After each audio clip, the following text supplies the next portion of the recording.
Proudly presented by AT Uverse TV. The following is a presentation of Fox Sports. We are Fox Sports. We are Southwest. There are not many original ways left to describe it, but all baseball fans know what it feels like. It's unlike any event in all of sport. Its symbolism, a mirror of the American ideal. Optimism, renewal, hope. This one day serves as a metaphor for the American dream. Work hard, dream large, and anything is possible. The mythic qualities of opening day have manifested themselves the past few years in this ballpark.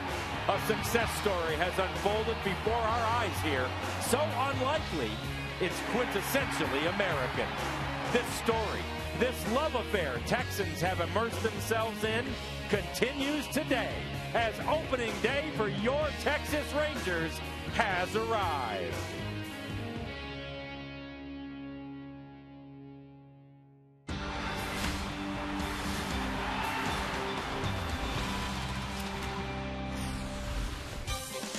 A standing room only throng welcoming the Rangers back to Arlington. A gorgeous day for the home opener as the Rangers take on the Los Angeles Angels. And welcome in, everyone. Glad you have along on this opening day at home this year. With Tom Grieve, I'm Steve Busby. And boy, it plans to be a great weekend in front of the home crowd. And Tom, today, Derek Holland. If you want to say it's a big start for Derek, it is every bit of that. No doubt, Buzz. And opening day is the best day of the year. It feels different when you wake up. It feels different driving to the ballpark. It feels different when you walk inside the stadium. The pageantry of opening day. Derek Holland notices all that, feels all that, and the honor of pitching today is something that's not lost on him. Now, the young left-hander's been in some pretty good spots already in his 4-year Major League career. Today will be no different. He has nearly 50,000 fans behind him, and we'll see what happens as he takes on the Angels. The Rangers and Angels from Rangers Ballpark in Arlington, next on Fox Sports Southwest.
Take the EcoBoost Challenge at your Texas Ford dealer.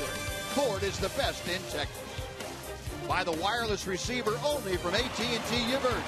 Visit att.com/free-your-TV. Rethink possible. Buy Progressive. Visit progressive.com today. And by a reminder from Budweiser. Great times are waiting. Designate a driver. Absolutely fantastic afternoon here in Arlington as Derek Holland heading out to the mound for his first start of the 2013 season. He leads his 2-1 Rangers against the Los Angeles Angels. Angels lost 2 out of 3 in their opening foray into the season against Cincinnati. And let's head down now to say hello for the first time this year to Emily Jones. Hi, Emily. Couldn't be more happy to be with you guys this season. While a lot of the talk in the offseason was about the faces that wouldn't be coming back for this team, it's become very apparent just 3 games in that this team is interested not in talking about the past or even in the future.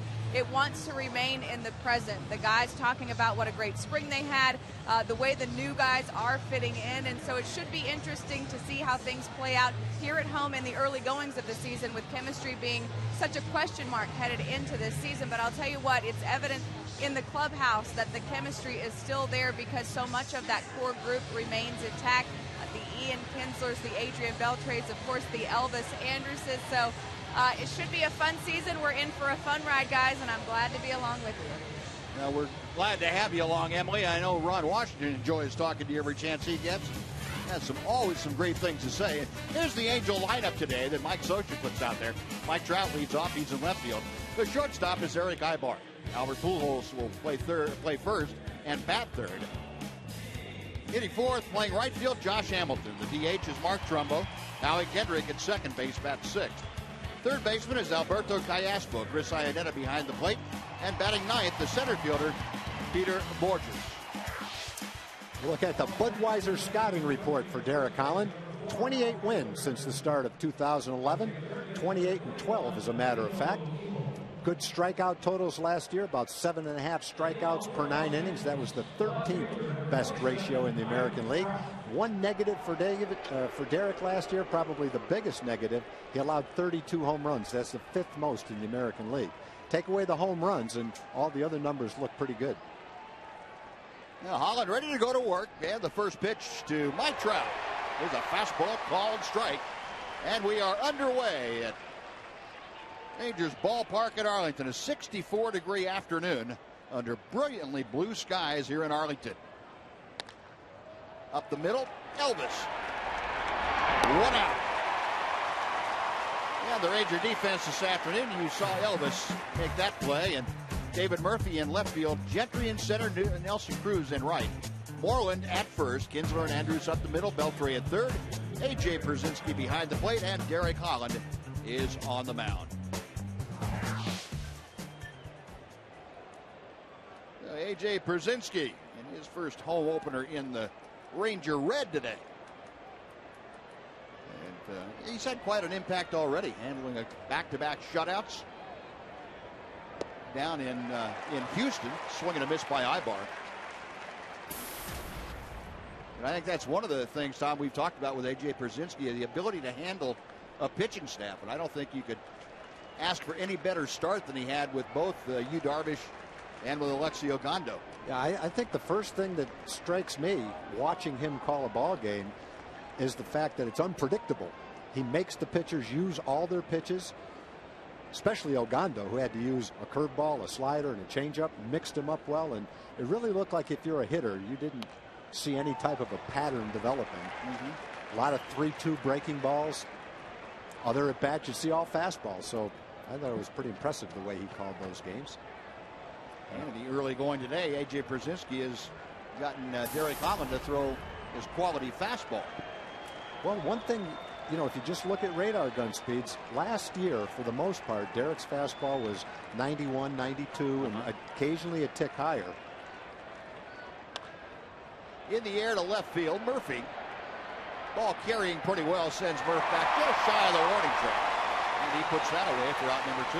Well, we saw in spring training a couple of times, and definitely the first 5 pitches of this game, it's been 94 and 95 miles an hour. So, you know, what does that mean? Who knows? But it does appear that he's got a little more life on his fastball as far as the radar gun is concerned. In spring training, Derek pitched 17 innings, had a strikeout per inning, and only walked one batter. Also only gave up one home run, which was a good sign. Pretty easy to hit home runs in Arizona. Derek only gave up one in 17 innings. Now here's Albert Pujols, and he lines one, and that ball handcuffed Elvis. He stayed with it nicely, and Pujols is 0 for 1. The Angels are 0 for 3. We've played a half inning in this ball game. 6 pitches in, no score, with the Rangers coming to bat on Fox Sports Southwest.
Down. Now the Rangers come to bat in the bottom of the first inning, and their lineup this afternoon is delivered by Fred Loya Insurance. Ian Kinsler, the second baseman, leads off.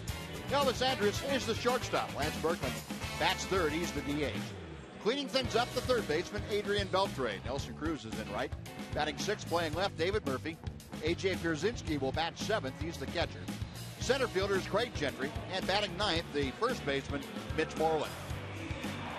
Scouting report, Jason Vargas, acquired from Seattle. That was a big trade. They needed a starting pitcher. Seattle needed offense. They got Kendrys Morales for Jason Vargas.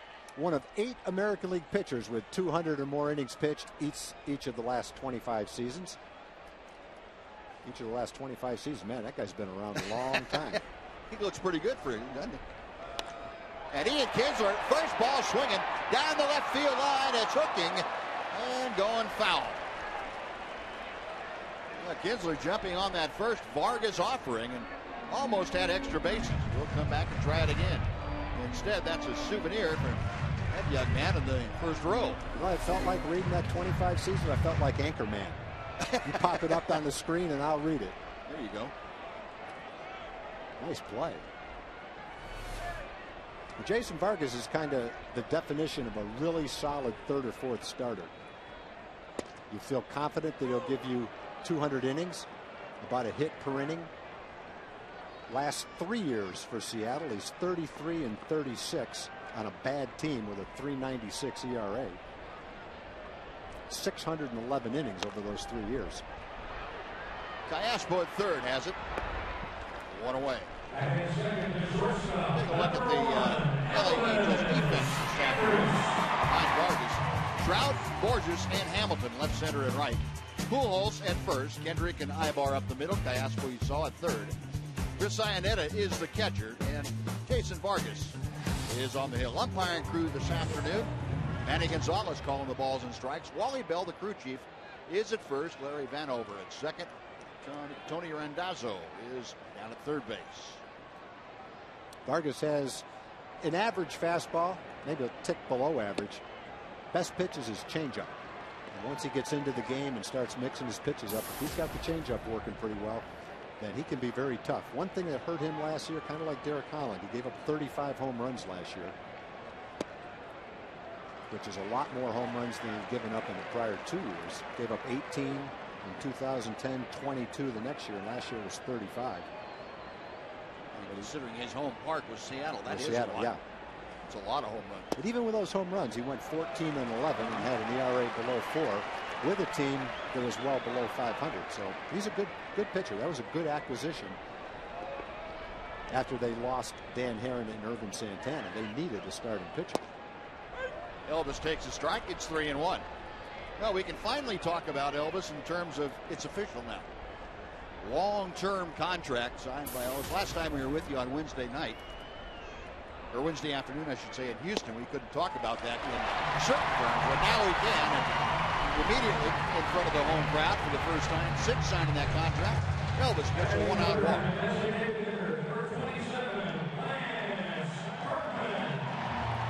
Probably one of the best signings I think the Rangers have made in recent memory. Getting Elvis locked up long-term, 24 years old, and in his 5th big league season. Good, solid player. If you're going to build a club around a guy, that's a pretty good one to start with. Yep, he's one that everybody wanted to see signed with the Rangers. The players, ownership, and probably most of all the fans. Lance Berkman, a big rip and a miss. It's 0-1. Berkman off to a great start. Going back to his old stomping grounds at Minute Maid. 6 out of 10 with 3 walks in that 3-game series. 1 ball and 1 strike.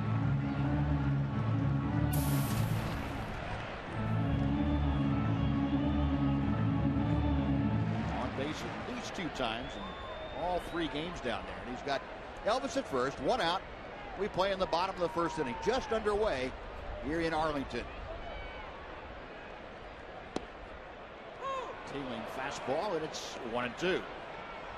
Berkman looking back, saying something to Manny Gonzalez, the home plate umpire.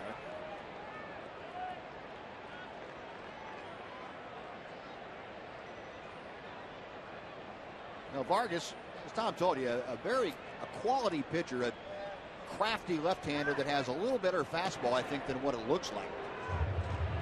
30-year-old from Southern California, the high desert of Southern California. And he has had the reputation of knowing how to pitch almost since he got to the big leagues. Elvis reading him at first. 1-2 the count. And again, Vargas going to Pujols at first base.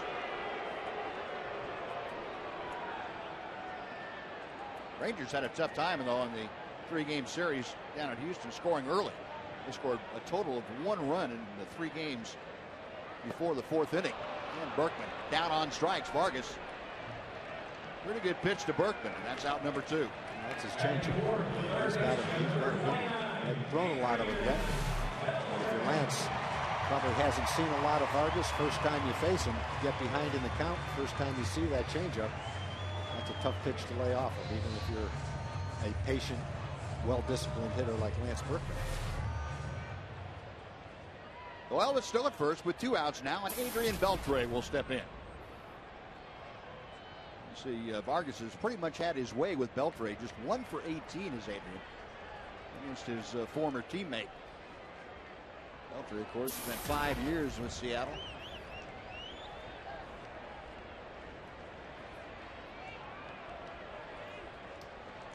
One ball, no strikes, the count. And that pitch a little bit low.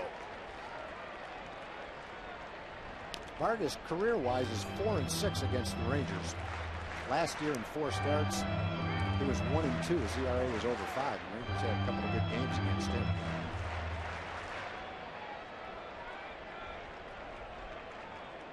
Left-hander ready for the 2-0. Instead, we'll toss one to first. The other thing Vargas showed last year is he can get on a pretty good roll. He was the pitcher of the month in July when he went 5-0 with a 1.64 ERA.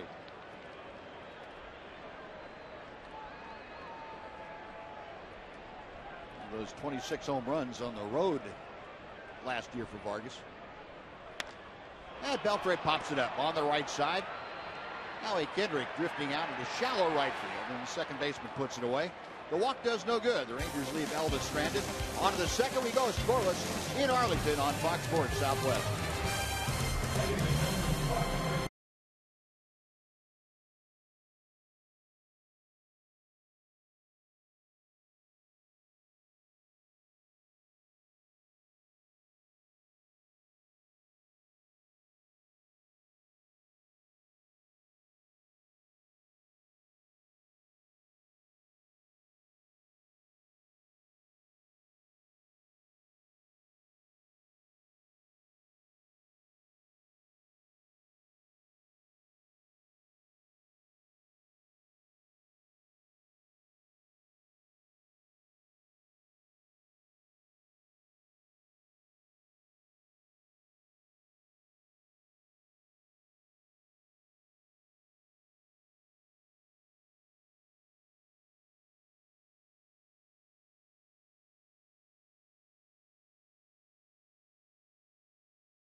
Yeah, the folks making it fairly clear they have not forgotten Josh Hamilton, nor have forgotten what he has said most recently. A big roar for strike one as Hamilton faces Holland. I think all the fans appreciate what Josh did for the Rangers. The thing they didn't appreciate was being called something other than good baseball fans. Yeah. You know, there's no doubt that this is a football state. But if anything, having been here for the last 40 years, it wasn't a baseball town when we first got here, but it's become one. And 3.5 million people showed that last year. But probably more than that, it's a sports town, period. Be hard-pressed to have the Mavericks say there's not a lot of basketball fans, Stars, a lot of hockey fans. Sure, it's a football town, but it's a baseball town, too. And Josh probably should have thought before he said that. The 1-2 pitch from Holland. Got him swinging. Biggest cheer of the day. It's not quite the cheer that Alex Rodriguez got when Neffy struck him out in the playoff game. Pretty good imitation, though. We got a fastball for a strike on the first pitch. Yep. Didn't get one after that, though. Now Derek Holland rings up his first strikeout of the afternoon. Here's Mark Trumbo now, the designated hitter. Trumbo off to a .231 start. And Holland so far showing command of all of his pitches. Oh, it's a good hook. We saw that San Antonio, Buzz, that 4 innings he threw against San Diego. That was about as sharp as he could be. Yeah. No walks, 6 strikeouts, mid-90s fastball, slider, curveball. And the changeup, that's the pitch that I think, and I'm sure you agree, Buzz, can really turn his season around. If he can master that changeup, because he really didn't have it last year. No, and you know, that's a pitch, and we talked about it a little bit, but that's a pitch that when he first came to the big leagues, or was being very successful in the minor leagues, that was his quality out pitch. And for some reason, and you don't know why, he got away from it. He got away because he didn't have good command of it, but that's like the chicken and the egg. Do you lose command because you don't throw it, or do you stop throwing because you lost command? I don't know. I can't tell you. Well, so far, he's throwing it, and it looks like a good pitch for him. Yep. The 1-2. Still a ball and 2 strikes. And we'll go back to the at bat for Josh Hamilton. Well, he gave him a fastball on the first pitch to get ahead, and then it was all sliders after that. Fans who are reading the newspaper come to life. And Trumbo skies one shallow center field. That ball carrying a little bit too. Well, he got another out with his changeup. Got him to swing and miss at it. Got him to pop it up. Craig Gentry takes care of it, and Holland now has retired the first 5 that he's faced. It'll be up to Howie Kendrick with 2 outs and the bases empty. The other thing, you don't know how it affected Derek throughout the course of the season last year, but he spent some time on the disabled list. He had some left shoulder fatigue. I don't know that he ever had his best fastball all season long, but he certainly looks healthy right now, and that's good to see. Derek is intent on having a big year. Hey, one thing about Derek last year, you remember he had that virus, and he lost a significant amount of weight, some 15 to 20 pounds, and boy, that's tough on a pitcher when you do that in the middle of the year. That had to be a factor too. Yeah, and then the arm started giving him some problems. There's a base hit to center field, so Kendrick, a 2-out single. He is aboard the first Angel runner of the afternoon. And Kendrick got a high fastball and banged it into center. As we said earlier about Derek, last year he was coming off a season where he went 16-5 and a 3.95 ERA. Last year his opponent's batting average actually went down significantly. The big difference was he gave up 10 more home runs than he gave up the year before, and that seemed to hurt him. And Alberto Callaspo going after that first Holland offering, fouls it back. Callaspo, the switch hitter, stepping in there 2 for 12 this young season. One of those 2, the home run and the old note, driven in a couple. Mentioned the Angels lost 2 out of 3 to the Reds in Cincinnati. Good breaking ball there. It's 0-2. Both those games that the Reds won were by a score of 5-4. 3 close games, 3 well-played games against 2 good teams. Holland a long set, the 0-2 pitch. Callaspo able to check his swing in time. It's 1 ball and 2 strikes. Callaspo didn't have a big offensive year last year. He only hit 250, hit 10 home runs and only 20 doubles. One thing he does do, he puts the ball in play. He's a tough guy to strike out. Kendrick, a short lead at first as Holland checks him, and he will go that way. Back easily is Howie Kendrick. Callaspo, the perfect guy you like down in that order after the big guys when you're trying to get something going again. Switch hitter and equally good from both sides of the plate. Holland paying a little more attention now to Kendrick. Derek in his career 7-5, but with a 5.58 earned run average against the Angels. This is 14th career start, 17th game. Left-hander comes set again. There goes Kendrick. The pitch is inside. The throw to second is not in time. And Kendrick with a stolen base is in scoring position for Callaspo. Well, Derek has a pretty good move to first base, but he was very deliberate to the plate. Brzezinski had no chance to throw out Kendrick. Kendrick got a pretty good jump, and Derek has a high leg kick. Deliberate move to the plate. And I'm not so sure perfect throw would have had him anyway. No, probably not. Kinsler doing a nice job of keeping that ball on the infield down there, blocking that low throw. So a count of 2-2 to Callaspo.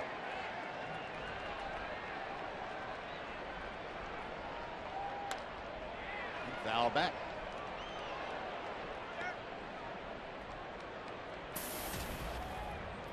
Callaspo, who originally started professional baseball in the Angels system, went over to Kansas City and then was reacquired by the Angels from the Royals. Again, the 2-2, and this is popped up. High in the air, Elvis shading his eyes with his glove, puts it away, and that'll do it. No runs, a hit, one left. After an inning and a half, the Rangers nothing, the Angels nothing. On Fox Sports Southwest.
Give our welcoming nod to Jim Knox. Jim, welcome back. All right, thank you, Buzz. What a great opening day crowd it is. You know, before the game, very emotional. Plenty of Ranger fans showing their support for the Emily Parker family. She was one of the youngsters killed in that tragedy at the Sandy Hooks Elementary School back in Connecticut. Her father threw out the first pitch, an emotional ceremony in which at the end he embraced Pudge Rodriguez. And Ranger fans are coming together. They're actually donating a kids game for the kids zone here at the ballpark. That'll be happening this year, Buzz. Nelly Cruz shoots one through the gap in left center field. And Borges has to play it off the wall. Cruz into second, a leadoff double. And boy, Nelly was swinging the bat with authority here in the early going. He jumped on that pitch. That was a rope. Borges has terrific speed in center field. And to get the ball by him to the wall, that ball really had to be hit hard. It's a hanging curveball. And Nelly just jumps on it and hits a missile right past Borges. I thought Borges might be able to cut that off. It just hit too hard.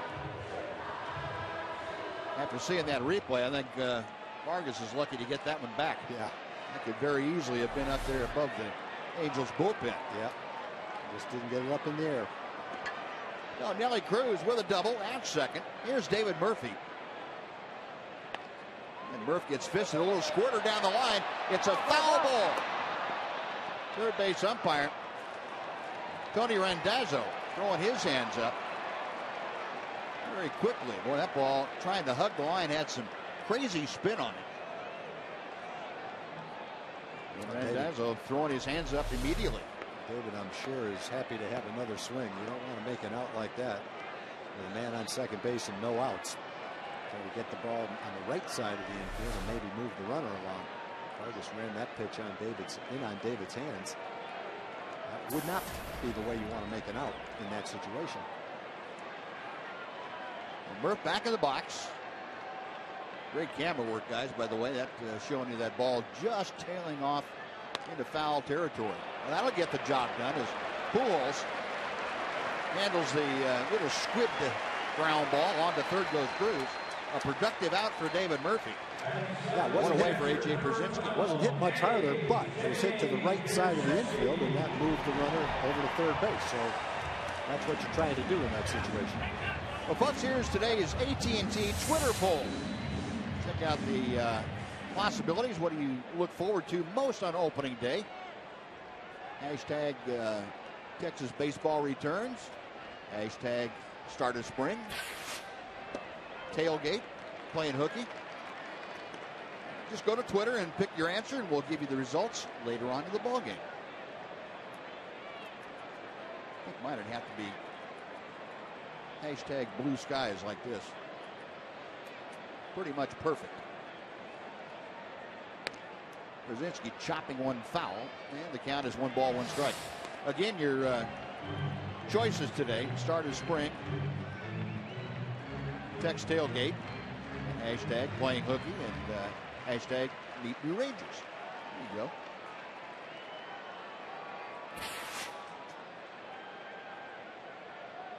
Vargas from the stretch. Line drive down the right field line. It is a fair ball and hit into the corner. Cruz will score. Into second base, and now rounding second, going for third. Here's the relay throw. It is dropped by Cayaspo. In with the triple, and the RBI is AT Brzezinski. The Rangers lead 1-0.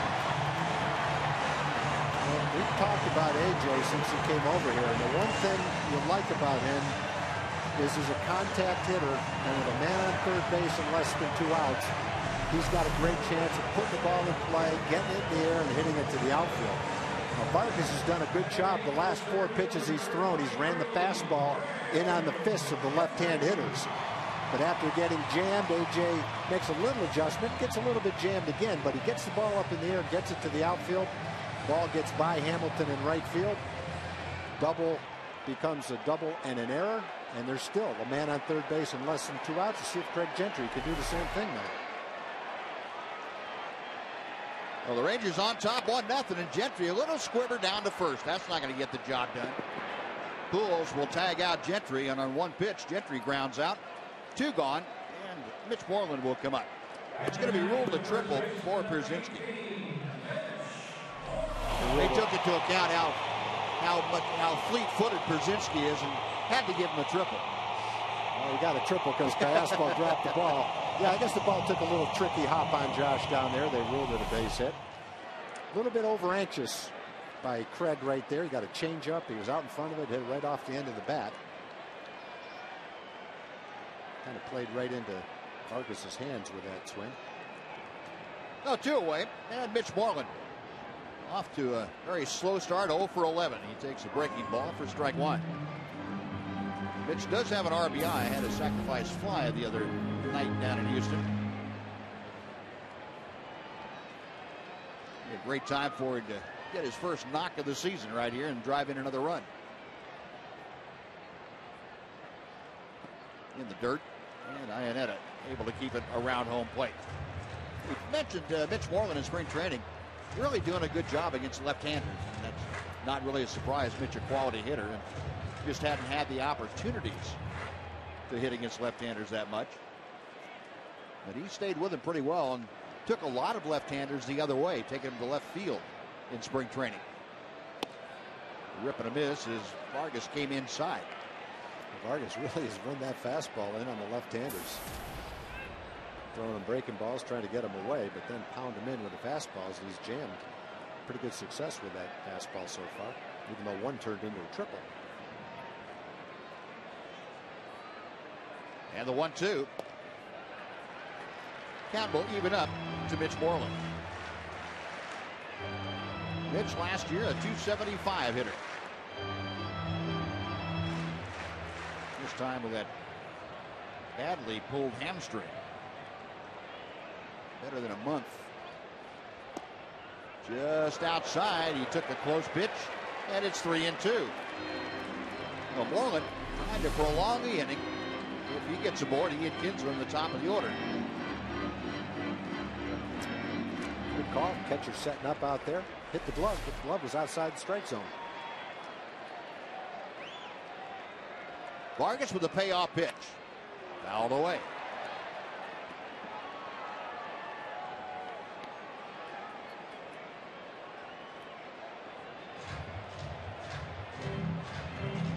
Vargas, the 30-year-old from Apple Valley, California, out in the high desert of Southern California.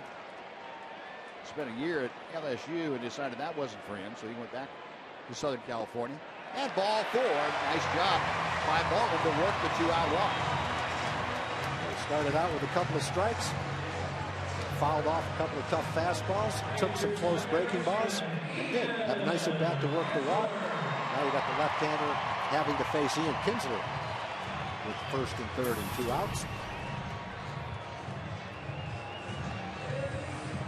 Well, Ian today hit the first pitch that he saw and almost had himself extra bases.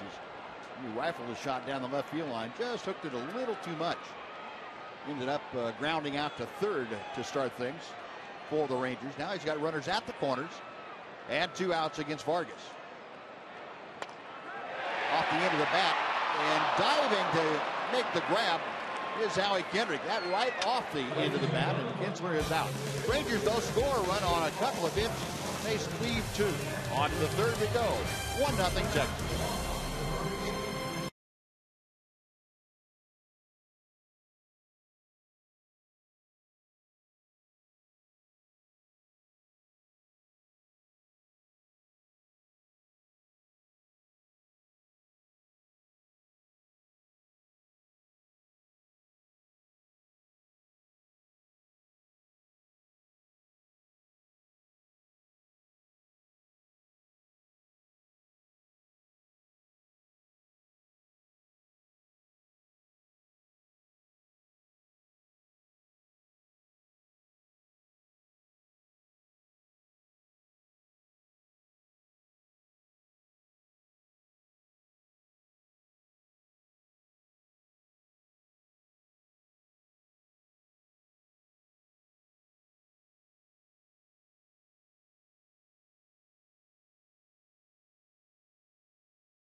American Forces Network, broadcasting to the U.S. Armed Forces, serving 175 countries and aboard ships at sea. They're watching around the world in Iraq, Germany, Italy, Southwest Asia, South Korea, and Japan. Welcome and thank you for your service. And just like that, first pitch of the inning, and we've got a brand new ball game as Chris Iannetta goes deep, his second home run of the year. It's 1-1. Well, Derek tried to get ahead of him with a curveball, but unfortunately, Iannetta, who's already had a home run this year, took that hanging curveball well out of the ballpark in left field. Kind of like the curveball, almost the exact same curveball that Nelly Cruz got that he hit on a line. Iannetta got that one up in the air, and that's just not the location Derek was trying to throw that curveball. Now Peter Borges, the number 9 man. Borges didn't get a lot of time on the field in Cincinnati. They were playing in the National League game, part without the DH. He grounds out here, and that is out number 1. Now time for a Mazda game break, and let's head back to the studio.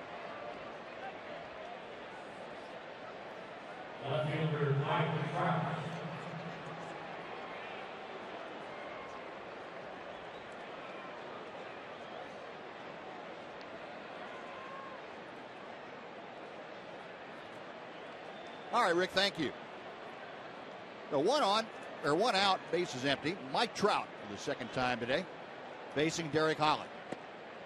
And Holland starts him off with a fastball for strike 1. Hey, Derek really hasn't made a bad pitch today except for that hanger to Iannetta.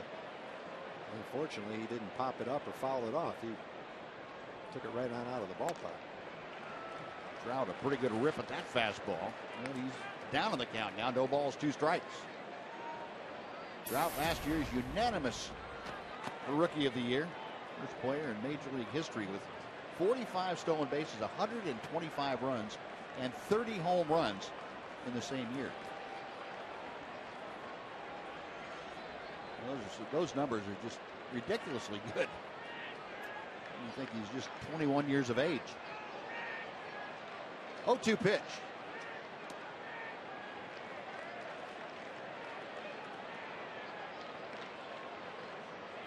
He's had very good luck against Derek Holland. Mike Trout is 5 now for 14 against Holland. That's a 357 mark. The 1-2 offering. Trout trying to take the ball the other way and fouled it back to the screen.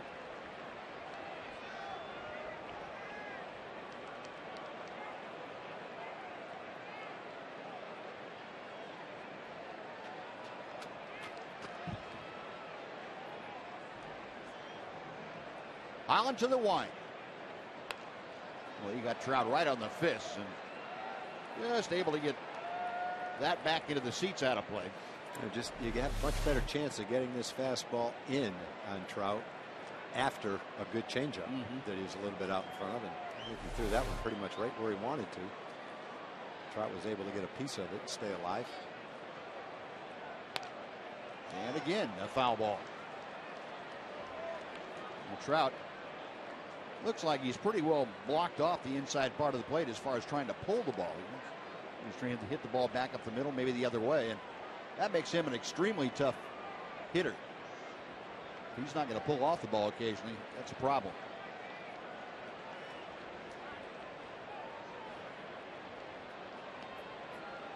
Gary Collins trying to figure out what to throw Trout on the 7th pitch to him at this at bat.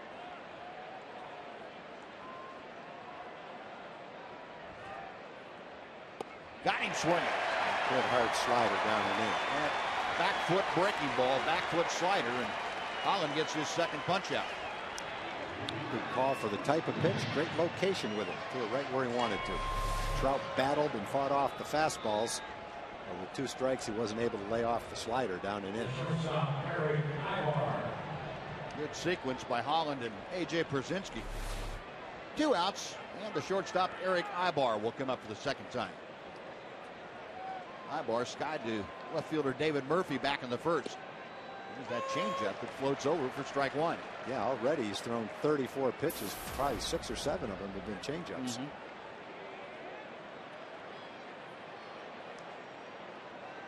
Ibar, the switch hitter, takes high, and that evens the count. A ball and a strike. Rangers defensively against Ibar, respecting his ability to bunt. He is an excellent bunter. And third baseman Adrian Beltre well in front of the bag, just in front of the cut of the grass, and Mitch Moreland off the bag at first and near the cut of the grass. That's out of play to the right, and the count moves to 1-2. A good ratio of strikes to balls, 29 strikes and 8 balls. So Derek is pounding the strike zone, throwing good strikes with all pitches.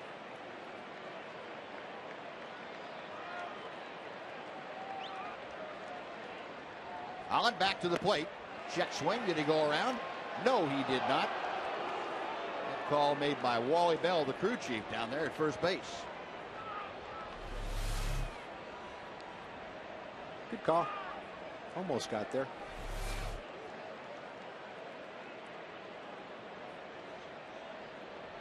And Ranger pitchers racking up the strikeouts. Yet again to left field. This one a soft fly ball that David Murphy comes in for. Makes the grab, and that'll do it. The leadoff home run by Iannetta gets the Angels on the board. A run on a hit. Bottom of the third coming up. Rangers 1, Angels 1 on Fox Sports Southwest.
Brought to you by Ford.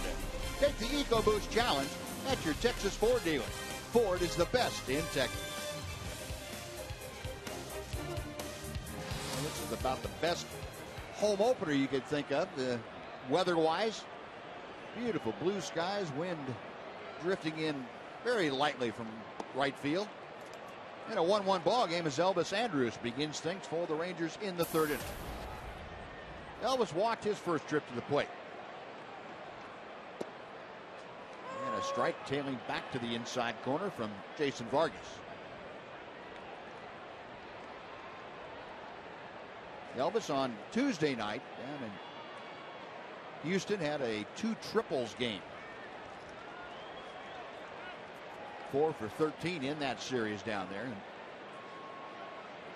Elvis, of course, we talked about the extension, the 8-year extension to keep him with the Rangers through the early part of 2020. It's a line drive, but right at Kendrick. Second baseman a step to his left, and Elvis is a hard out. That's how the third begins. Now we'll take a look at the Ford leaderboard. Career on-base percentage leaders for the active players. Todd Hilton leading the group.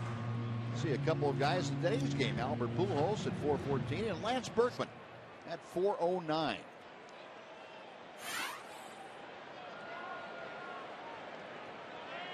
Lance a strikeout his first trip to the plate.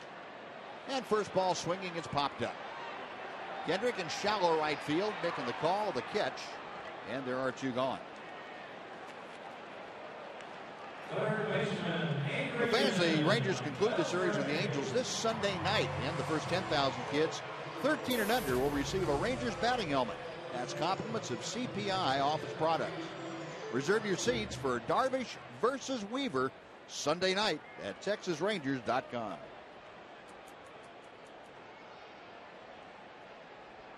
It'll be quite a night out here at Rangers Ballpark. Batting helmets and hitters putting their batting helmets on. With those 2 guys throwing, they may take them off rather quickly. Beltre popped out to second. Back in the first inning, takes outside. And the count is now even at 1 ball, 1 strike.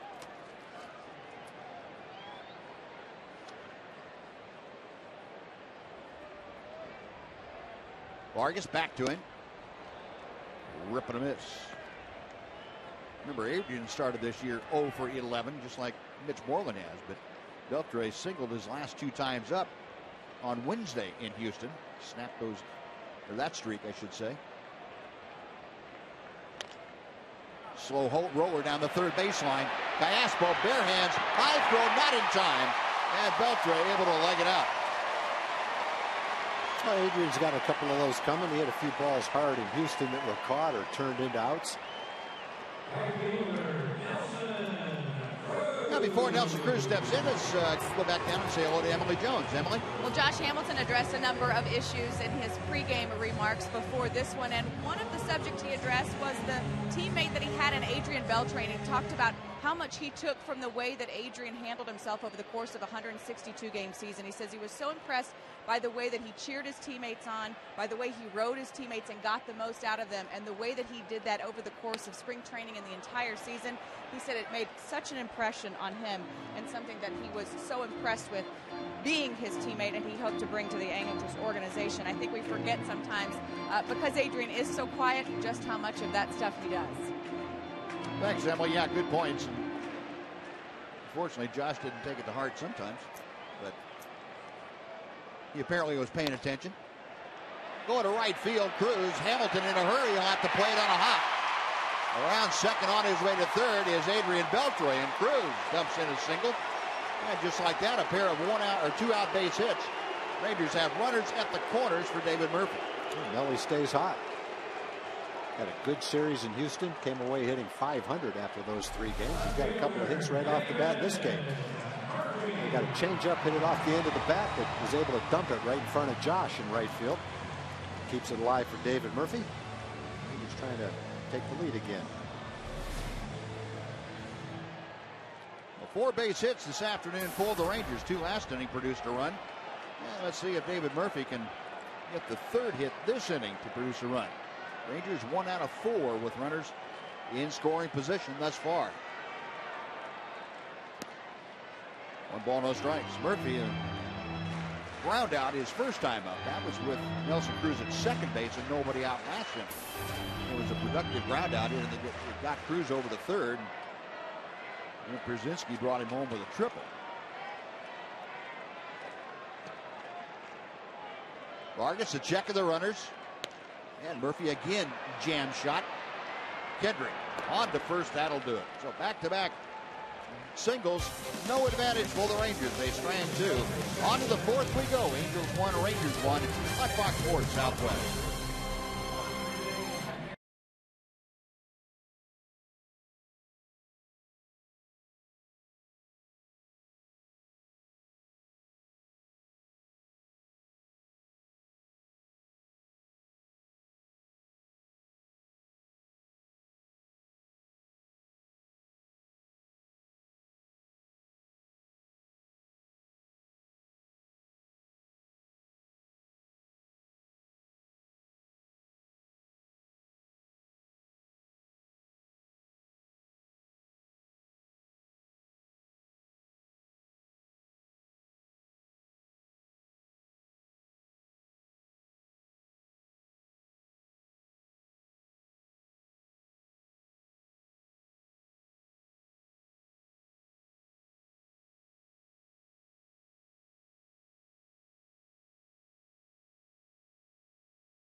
Tom, we have a special guest, Jack Ingram, recording artist, country recording artist, sang the national anthem here with his family today and from Austin. How difficult is it to sing the national anthem?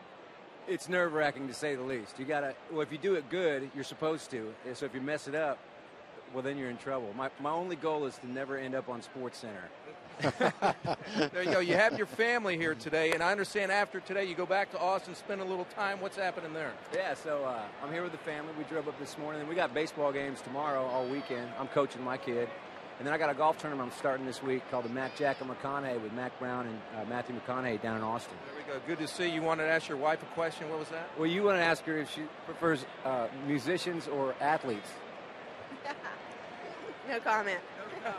I think she enjoys the Ranger game. Big Ranger fan, Jack Ingram. Good to see you. Appreciate it. Thank you. Good to see you guys. There we go. Thanks. Well, the fact that she didn't say musicians pretty much gave the answer that you wanted, right? Yeah.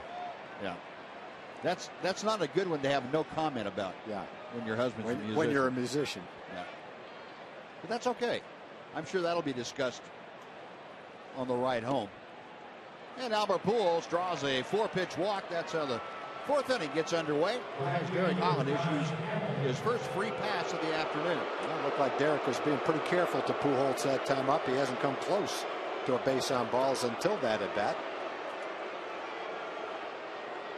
And you might be able to guess by the reaction of the crowd who's coming to the plate. And that would be Josh Hamilton. Hamilton went down swinging as he started the Angel 2nd inning against Derek Holland.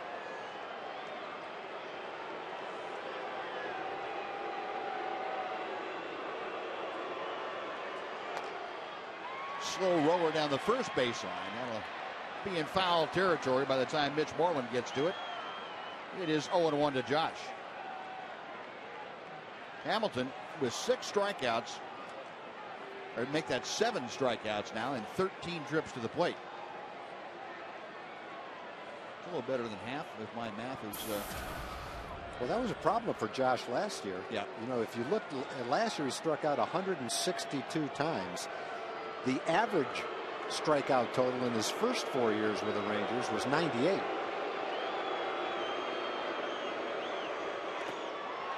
Foul tip. It's 0-2.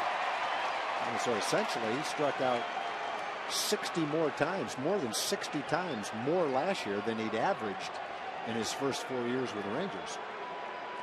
And the majority of those were the last 2 months of the season. Yeah, especially the last 2 weeks. Josh really struggled. 0-2 as Holland comes set. Got him swinging. Twice now on the same pitch. Holland has gotten Hamilton to chase. That's out number one. Well, Barrett's done a good job of getting ahead of Josh with his fastball and then making him chase the breaking ball.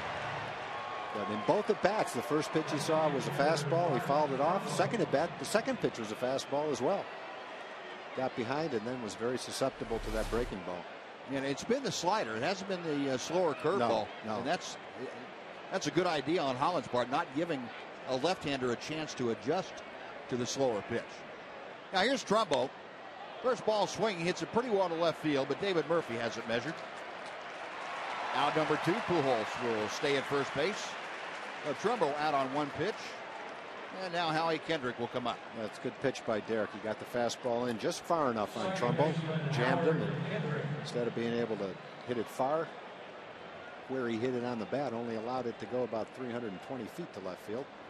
So 2 quick outs after Pujols walked on 4 pitches. Maybe Pujols is something as one of those Kenny Roger at bats where Kenny just doesn't even bother throwing guys strikes sometimes. He'd pitch around him just so he could get to the next guy. I think Derek was a little bit worried after that ball that Pujols hit in the first inning. He hit that thing so hard I didn't even see it. Probably sounded like a firecracker going off when he hit that thing down there. Yeah, maybe Derek did not like that sound very much. No, that'll scare you. In the dirt, nice stop by Brzezinski. Or it could have been that Elvis Andrus said, whatever that pitch was, don't throw it again. Yeah. It'll take me a couple more innings for my hand to loosen up after that thing. Get me killed out here. Kendrick single into center field as he was batting against Holland with 2 outs in the second inning. It was after that high pitch again, and this time fouls it straight back. It's a ball and 2 strikes. A 1-1 ball game. Rangers have out-hit the Angels so far, 4-2. Howie Kendrick with that career average just over 290. Albert Pujols at first base. He was there 2 outs after he led off the inning by walking. Up and watch in. out. Just in case Kendrick was looking out over the plate. Kendrick got out of the way of that like Ian gets out of the way. Wants to get out of the way just enough not to get hit, but doesn't want to make the pitcher feel like he's knocking him off the plate. The 2-2 in the dirt again, Brzezinski. Nice job of blocking that, keeping it close to home plate. So with a full count now, Pujols will be off with 2 outs on the next Holland pitch. If Kendrick is able to prolong the inning, Alberto Callaspo is waiting in the on-deck circle. Morgan playing behind Pujols. And Holland ready to go. Payoff pitch on the way. Slow roller. Beltre from the hip. That'll do it. Nice job working around the leadoff walk by Derek Holland.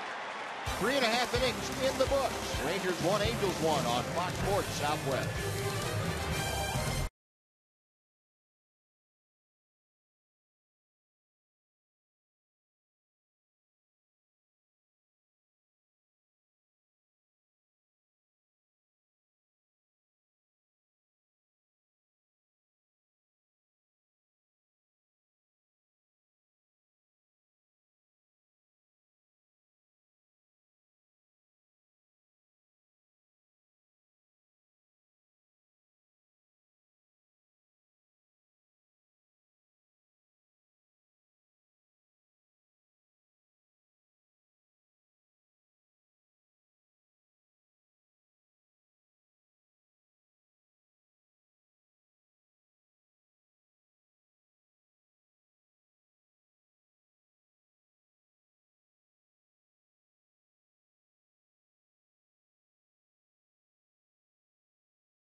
game, and they included unlimited grilled chicken sandwiches, hot dogs, nachos, peanuts, popcorn, and soft drinks for one low price. The all-you-can-eat menu is served in the air-conditioned upper home run porch grill.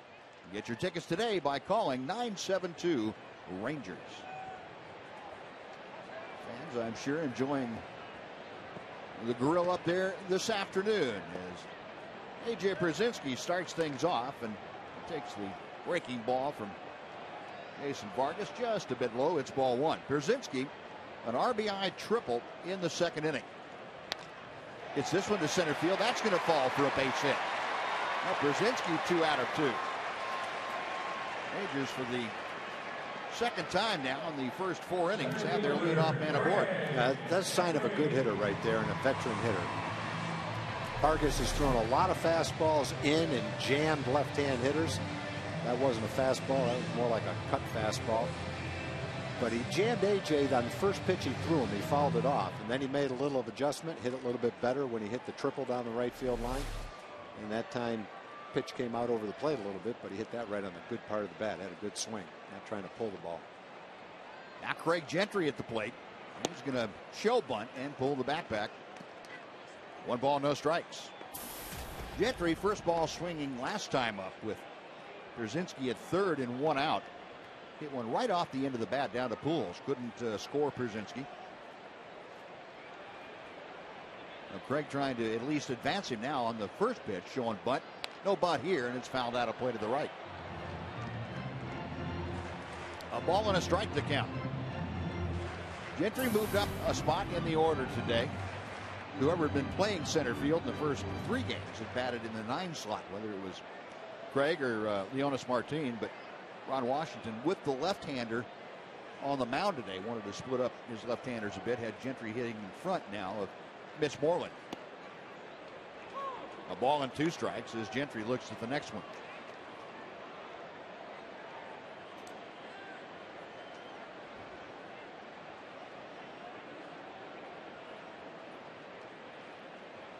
Greg, a pair of hits in his start on Tuesday down in Houston.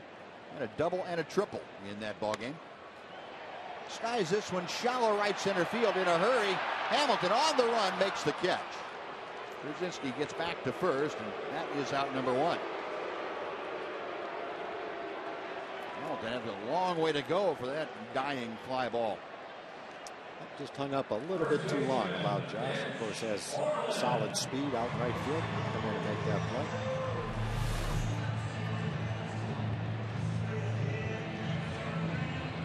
Hey, with these 3 guys in the outfield the Angels have, with Hamilton, Borges, and Trout, you're not going to get too many balls to fall in between them to stay in the air at all. No, that's some pretty good speed out there. Well, here's Moreland. They're all center fielders. 3 center fielders playing out there. Right.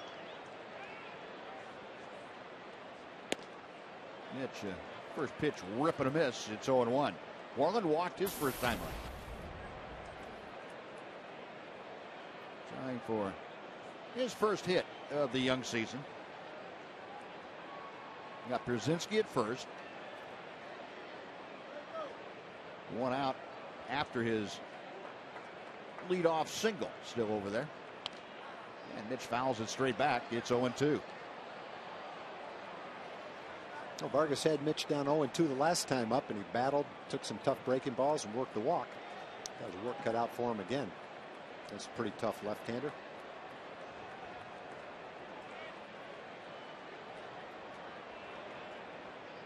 Vargas okays the sign. Mitch waiting. Just a little bit low. Well, Mitch has taken a couple pitches off the outside corner that just barely out of the zone in his 2 at-bats. That one you can see, number 3 there, just off the outside corner. 1 ball, 2 strikes. Check swing, a pitch in the dirt. Yeah, Vargas has been able to get ahead of him 0-2, but trying to make a pitch hasn't been able to do it. Hanging tough.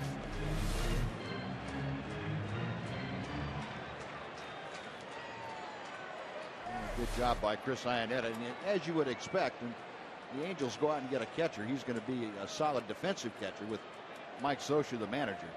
That's for sure. They're not going to get it. They're not going to get a guy that has a defensive problem.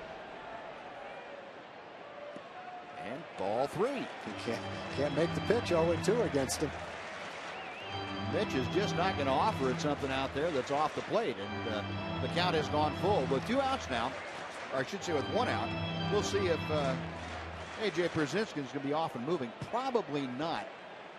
To the top of the order coming back, and left-hander versus left-hander. Ian waiting in the on-deck circle. Staying put is Pierzynski. A check swing, called strike 3. Now Mitch looking away and just couldn't pull the trigger. That is out number 2, and the second strikeout for Jason Vargas.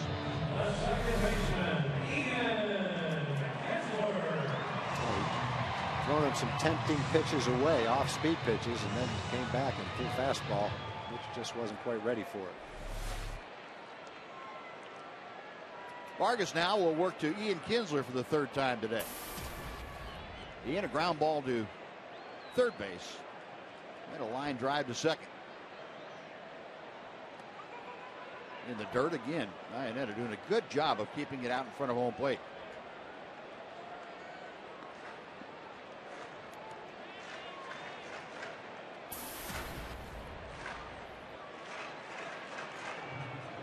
Kinsler in the openers for the Rangers has been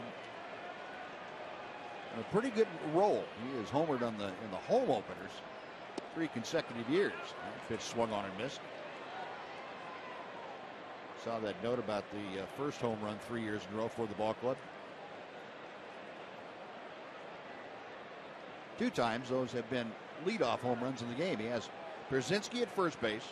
2 outs here in the bottom of the 4th inning. A 1-1 ball game. And the count moves to 2-1. First of 19 meetings this year between the Rangers and the Angels. Angels won last year's season series 10 games to 9. Rangers trying to turn the tables on them in the early going here of 2013. And that pitch is low. It's 3-1.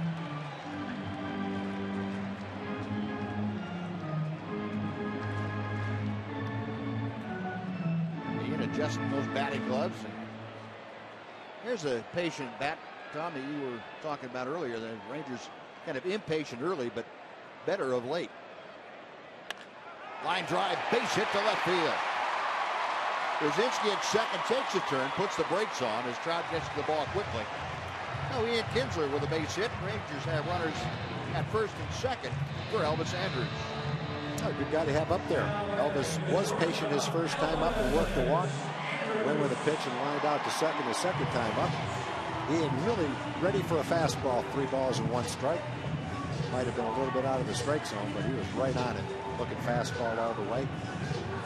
Those hard line drives, you wish you got up in there, kind of like the one Nelly Cruz hit. A 2-on, 2-out. Rangers now with half a dozen base hits against Vargas. Looking to break through. They've had 2 in each of the last 3 innings. And Elvis Andrus trying to change that streak. Elvis lined hard to second base his last time up. 0 for 1, having walked in the first. Takes off the plate inside for ball 1.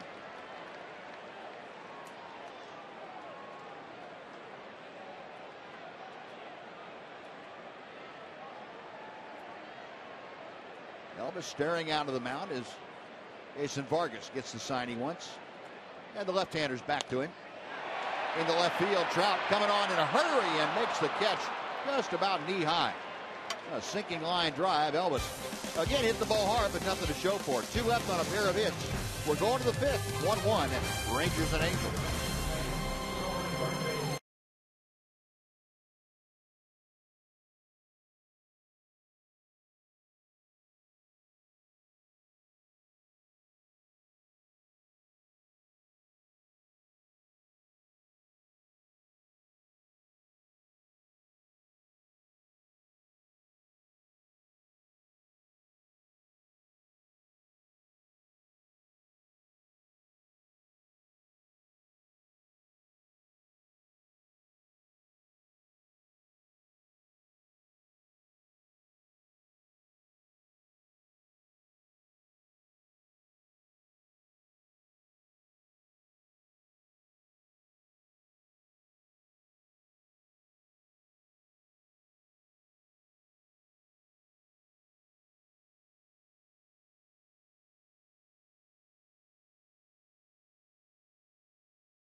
Saturday at 10 a.m. right here on Fox Sports Southwest for Chevy Hometown Kids. It's not about the score, it's about the experience. On we go to the 5th inning. Angels coming to bat, bottom third of the order, and we'd like to welcome into the booth now guy who you see and hear on Rangers Live before and after each Ranger game here on Fox Sports Southwest, Mark McLemore. Mac, thanks again for joining us. Looking forward to another year of your analysis and input. It's been a good spring so far. It has been. It's always a pleasure. Opening day. This is a home opener anyway. This is great. This is what baseball is all about. Gallaspo starting things off. What's your best memory of opening day, Mac? Oh, my first one. First no one? No doubt. I mean, that's a dream come true. I'm sure you guys have the same thought. I mean, that first opening day in a major league park. Yep. That's what we all dreamt as young kids. And Gallaspo shoots one into left field. That's a base hit, and for the first time, Angels have the leadoff man aboard with a base hit. Pools led off last half inning by walking, but Holland got the next three. Now Gallaspo aboard, and Chris Iannetta coming up. They were having a recap, written recap. I didn't bring this up. I needed to have some company up here to do it. April 11th of 1977, Tom Grieve and Toby Harrah on the home opener had home runs against Cleveland. Rangers won 3-2. How about that? And Tom said he did not remember that. I don't remember. Wow. I know I would have remembered if I had a home run opening day. Yeah. I do remember my first opening day, as you mentioned, Mac, in the big leagues. That was memorable. But as few home runs as I hit, you would think I would have been able to remember that. Just been too many years have passed since then. Believe me, I know the feeling.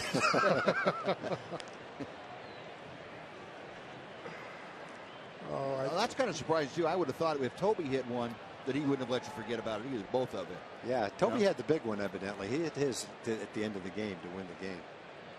But I'm not complaining. I'm just glad I had one. I don't care if it came in BP. Hey, there you go. And it's funny you mentioned that because I'd be so excited if I hit one at BP.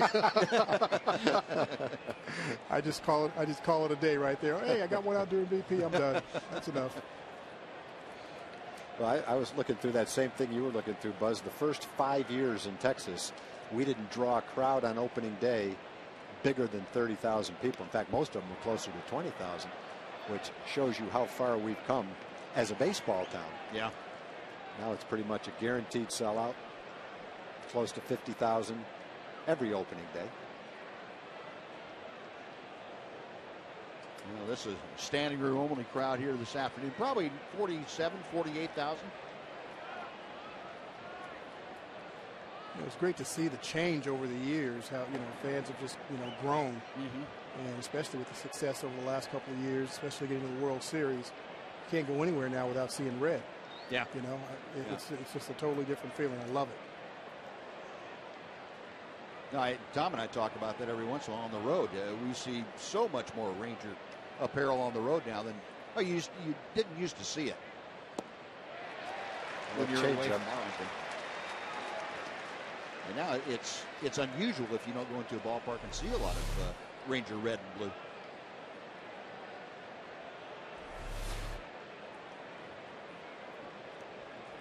Rangers featuring some red warm-up shirts this year. That looked nice. Almost looked like the Angels down there before the game started.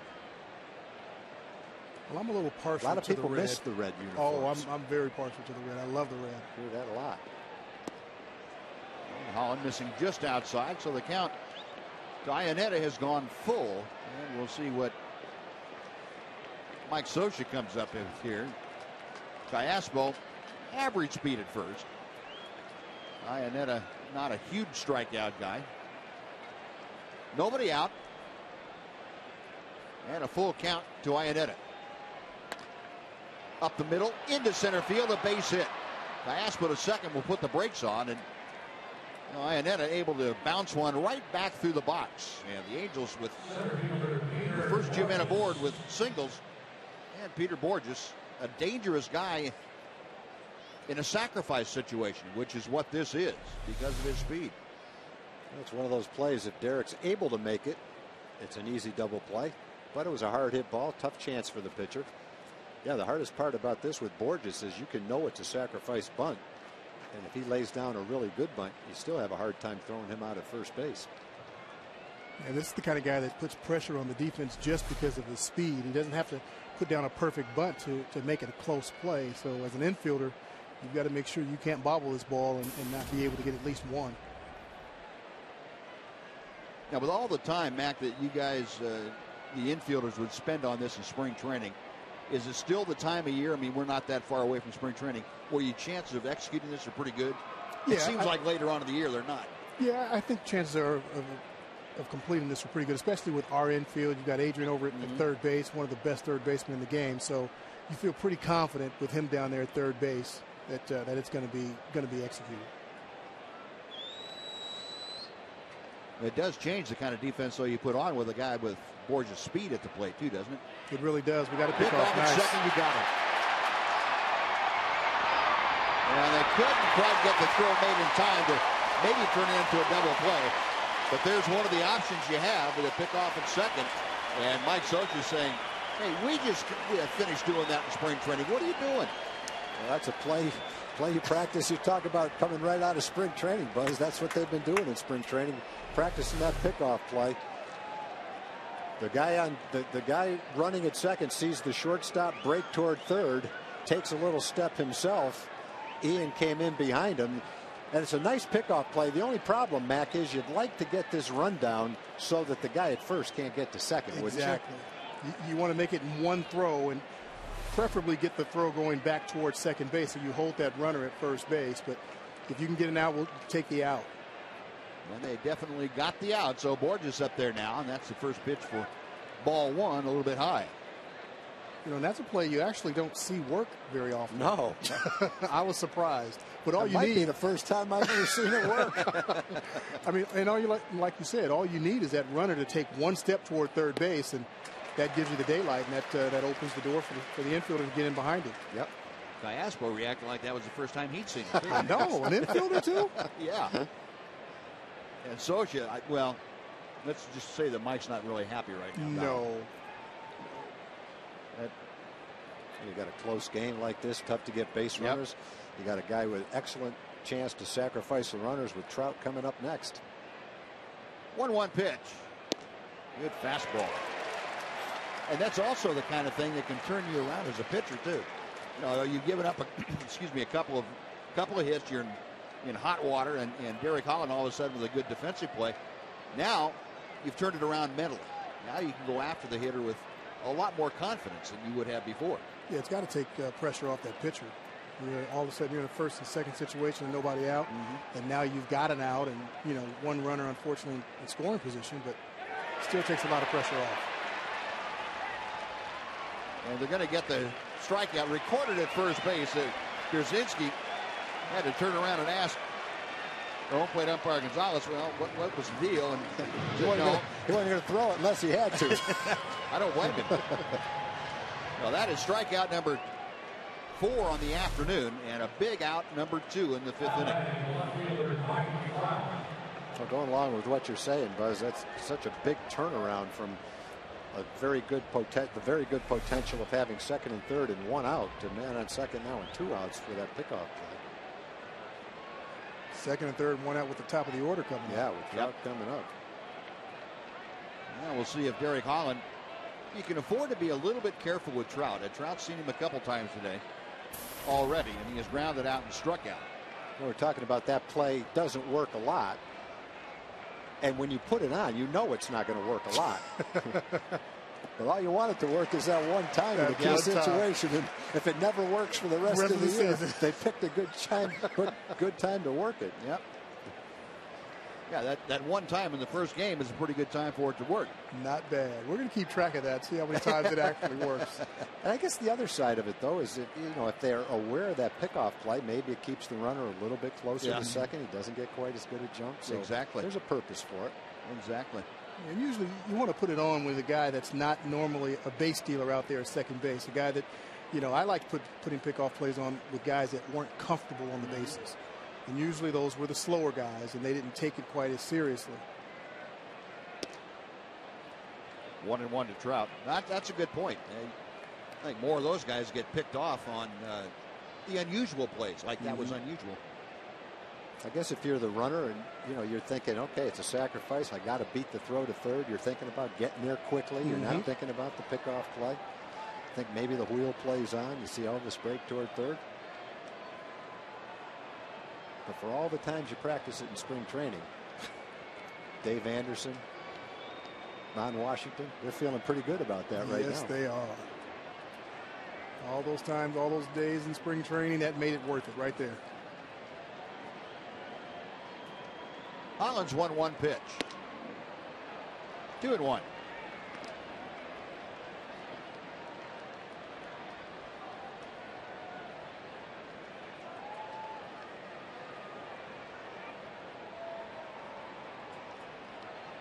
Trout trying to decide what Holland is trying to do to him. He gets back in there. Holland ready.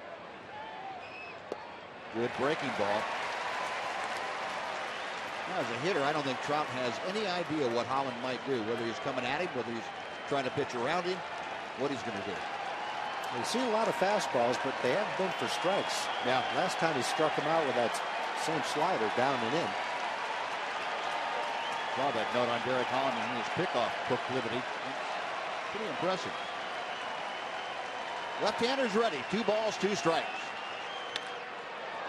Down the left field line, that's going to be trouble. It is high off the wall.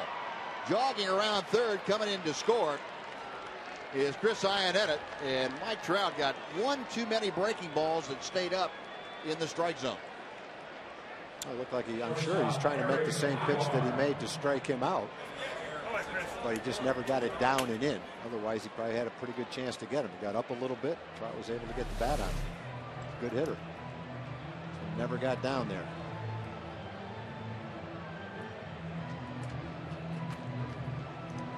The Angels get the 2-out hit with a man in scoring position. The Rangers have left men on first and third the last couple of innings. Haven't been able to come up with that hit.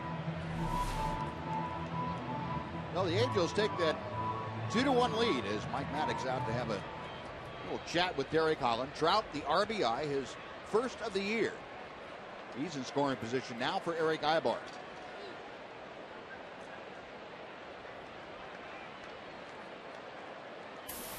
Ibar, a couple of fly balls to left this afternoon, 0 for 2.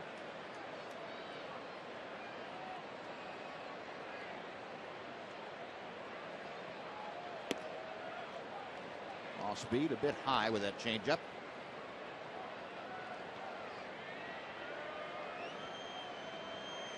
Eric starting to get the ball up a little more consistently here in the last couple of innings. With the off-speed pitches also. That's not something you want to get in the habit of doing. Just blowing outside. He went back-to-back changeups. And the count is 2 balls and no strikes. Well, Ibar is the guy you have to go after here. You do not want to face the man in the on-deck circle if you lose Ibar. That would be Albert Pujols.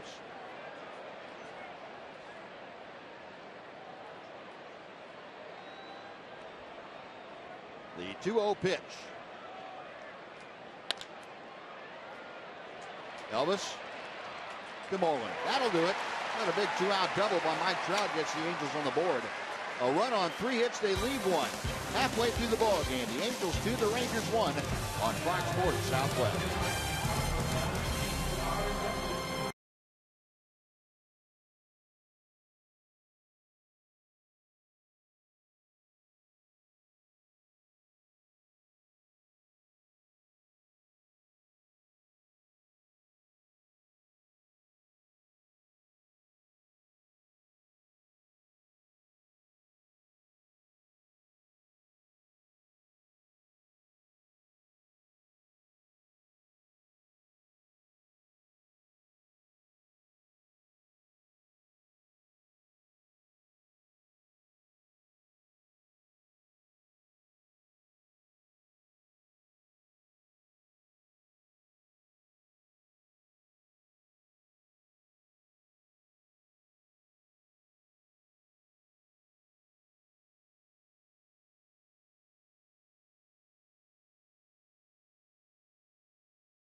great matchups tomorrow. Josh Hamilton and the Angels return to Texas. Or you can see the Yankees battle the Tigers, or the Cardinals take on the World Series champion Giants. The debut of Fox Saturday Baseball is this week. Check local listings for the game in your area. Now, the Angels now have gotten the first lead of the afternoon. It is 2-1 Los Angeles, and Lance Berkman leading things off. The middle of the order, Berkman, Beltre, and Cruz. Changeup floats outside. 1 ball, 1 strike. Mac, a healthy Lance Berkman, very important to this ball club. Huge, huge. It's an experienced bat with power in the middle of the lineup. He's going to play a huge part in it. I think, if he has a good year, then I think the Rangers can have a good year. But they're definitely going to need his bat from both sides of the plate. Not necessarily getting back to the form that he was in his heyday. But, just being a productive middle of the order bat. A threat. Absolutely. A veteran threat, yeah. And not necessarily a guy that has to duplicate the numbers that the Rangers lost offensively in Hamilton and Napoli.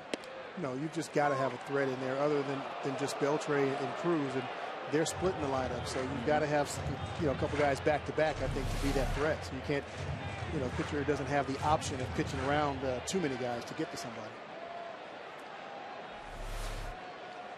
Well, Lance Berkman didn't feel that was a strike, but he's back in there anyway. A 3-2 count.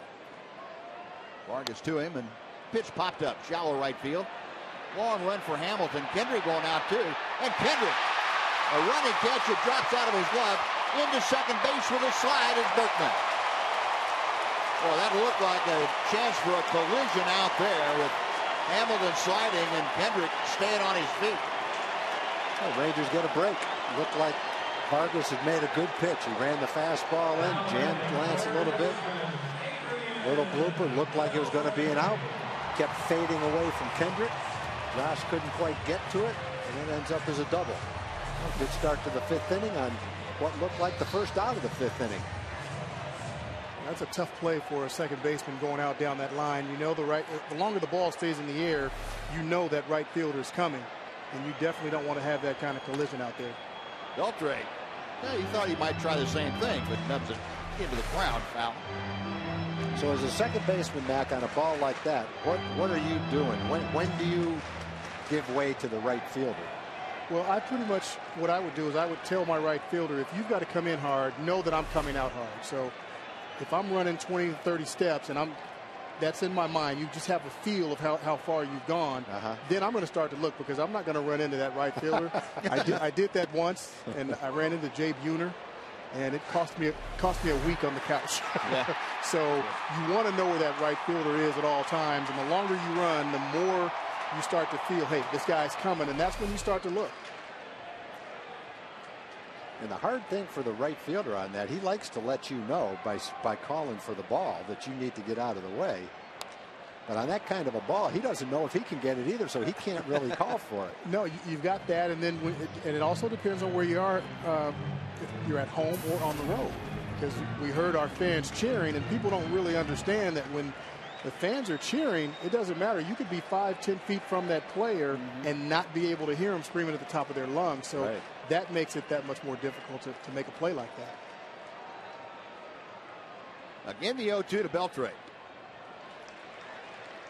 I think the longer they play together, the more comfortable they're going to become. They're going to know what balls one another can get to. This is obviously Josh and Howie's first year playing together, but it's almost like that, shortstop second base combination. You get a feel. You have to play with a guy for a little while to really know where they're going to be. And it's the same thing for infielders with outfielders.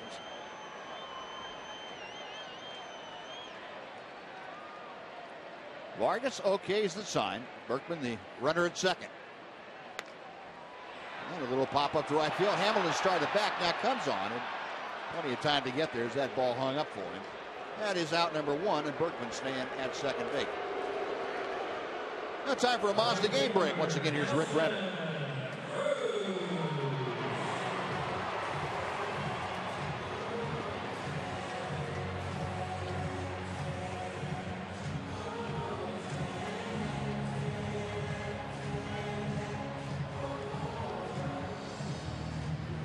All right, Rick, thank you. Mike Butcher, the Angels pitching coach out there to talk to his group, and with Cruz up there, who's really stung the ball a couple of times. You've got first base open, David Murphy, the next hitter. So Butcher wanted to make sure that they talk about how you would go about this at bat with Nelson Cruz. Notice the infielders are all in there giving their opinion too. Well, the way Nelly's been swinging the bat, I'm not going to give him a strike to hit. I know that. No, it would. Even in a one-run game, it would surprise me if he got anything anywhere close to home plate. I think he may give him a couple of pitches to Fish, and if it's 2-0, then he'll just finish it off, intentionally putting him on.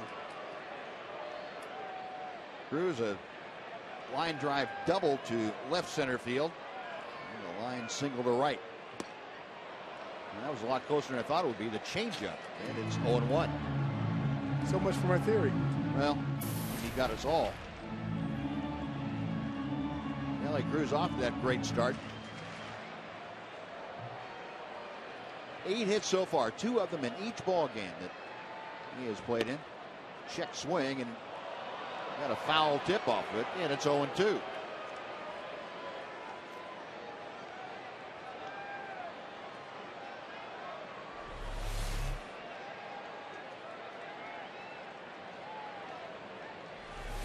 Vargas, he's got a good assortment of pitches. He makes that 87-mile-an-hour fastball look like a 95-mile-an-hour fastball with slow curveball he throws and his best pitch, which is his changeup. A lot of off-speed pitches. 45% of his pitches have been off-speed pitches. Got him swinging. Well, 3 pitches, and none of them would have been called strikes, but Nelly going out there and getting the strikeout. That is strikeout number 3 for Vargas. 2 outs, and David Murphy now coming up. Vargas made some nice pitches on him. He was not going to give him a good pitch to hit, but he gave him tempting pitches to hit. Yep. Nelly couldn't lay off it. You know, sometimes feeling good at the plate swinging the bat can be a bad thing, because all of a sudden you feel like you can hit anything. Sure. See if the Rangers can get the 2-out hit. Angels had one when Trout doubled with a man on second. See if David can double. David's had pitches inside to work with both times. He got jammed pretty well his first 2 times up. There's a fastball inside called strike.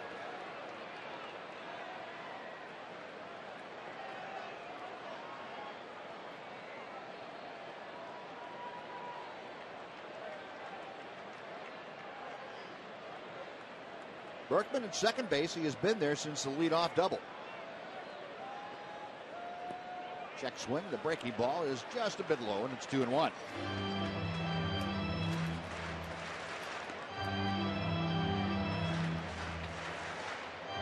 David last year really had a breakout year as far as hitting against left-handed pitchers.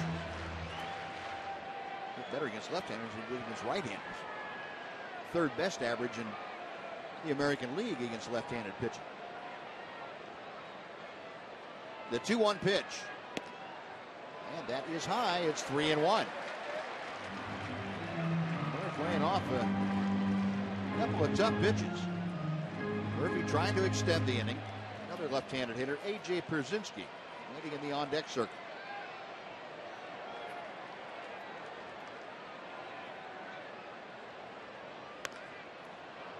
Yes, couldn't lay off that inside fastball. And fortunately, this time he pulled it foul, so he'll get another shot at it, 3-2.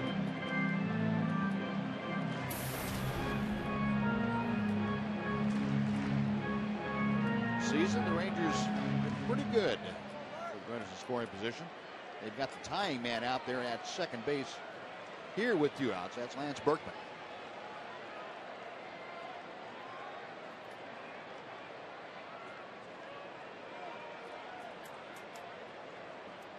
Vargas with a payoff pitch. Up foul.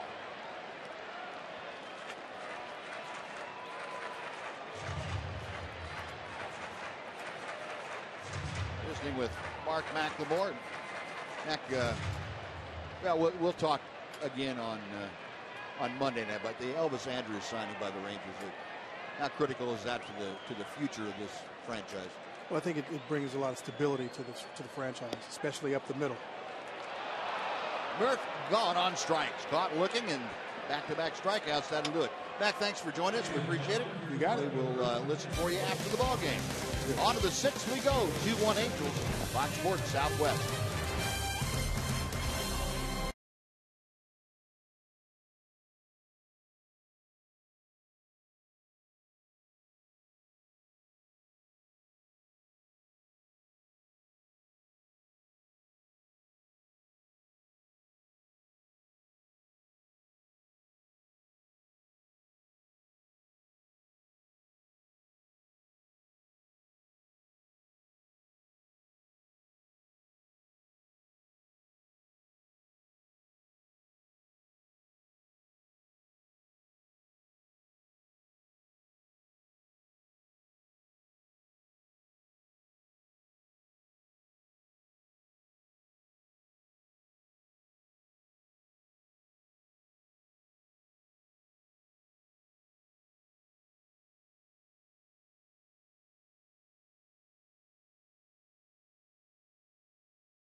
Southwest is brought to you by Mazda.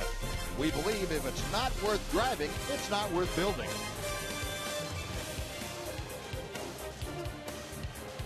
A day like this, the home opener, this is worth being out here for or watching it on TV. A great day in Arlington. The Angels with a 2-1 lead. As Derek Holland back to the hill, he will work to the middle of the order. Pujols, Hamilton, and Trumbo here in the sixth inning. Holland has allowed the 2 runs on 5 hits. Rangers 1 run on 7 hits. Pujols, who began the 4th inning by walking and was left stranded there, will start things off. Albert Pujols, going back to the World Series of 2011, has 3 2-home run games here in Rangers ballpark. 2 last year and 1 in that World Series. Excuse me, I said 2 home run games. 3 home run games. Well, Derek was very careful to him the last time up. He walked him on 4 pitches, and that was to lead off an inning. Pitched out of the jam easily, getting Hamilton, Trumbo, and Kendrick after that.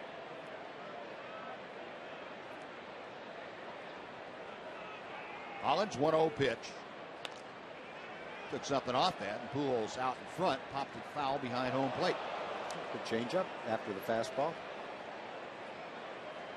Active leaders. Well, look at Albert Pujols' numbers. You know, if it hadn't been for Barry Bonds at the start of Pujols' career, those rankings would be even higher. Pujols been as consistent. When he was with St. Louis, the consistency for his first 10 years was remarkable. 1-2 pitch. Going inside. That'll make it 2 balls and 2 strikes. Well, he set such a high bar that when he hits 285 with 30 home runs and 105 RBIs last year, it's looked at as for him a down year. Yeah. He went around. Yes, you did, Albert. Don't argue that one. Looking at him pretty good. That was strikeout number 5 for Holland. 1 away.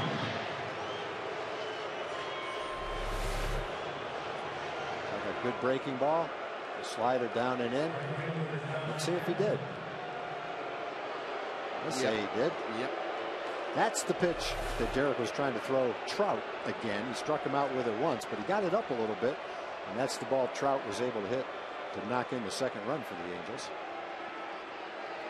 Now here's Hamilton, who has struck out both times that he has faced Holland. Well, that's the pitch that's done it to him both times. Derek, the first 2 times up, started him off with fastballs. Not that time, though.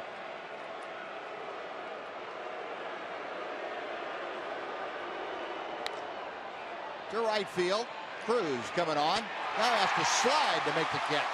Looked like Hamilton hit a knuckleball out there. Nelly Cruz stayed with it pretty nicely. That's out number 2. Well, right now, there's no reason to throw Josh any pitch other than that slider. But you need to get it more outside than that one. That one got a little too much of the plate.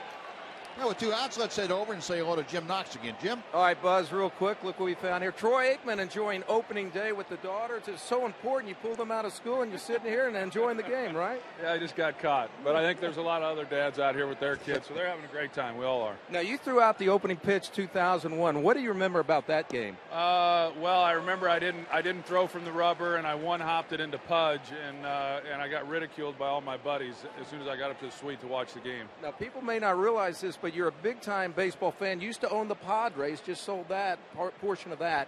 Also, you played in high school. Could have gone pro baseball. Yeah, baseball actually was my favorite sport when I was living in California, and then moved to Oklahoma. And it really wasn't until my senior year of high school that started entertaining ideas of going on and playing college football. And the Mets were looking at me to draft to go professionally right out of high school.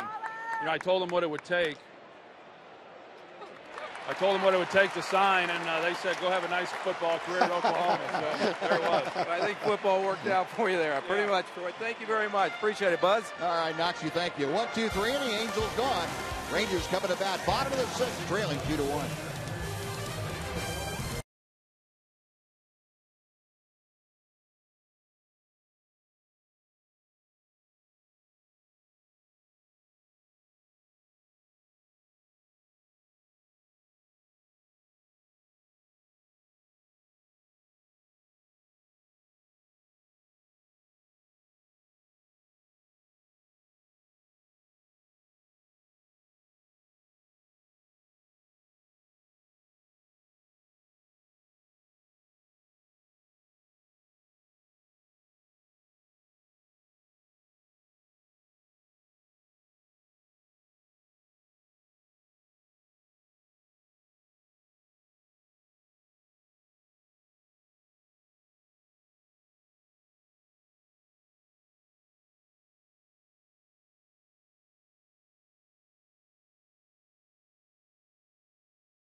Sonic Slam Inning brought to you by Sonic. Today's jackpot is worth $300 and dinner for 2 at Sonic Drive-In. Today the Rangers are hitting for Susan Hart from Allen. And if a Ranger hits a grand slam during this inning, Susan Hart from Allen will win $25,000. You can register at any participating Sonic restaurant. A.J. Pierzynski, Craig Gentry, and Mitch Moreland to face Jason Vargas. Pierzynski is perfect this afternoon. 2 for 2. He has driven in the only Ranger run of the day. That was with a triple back in the second inning. He's also singled.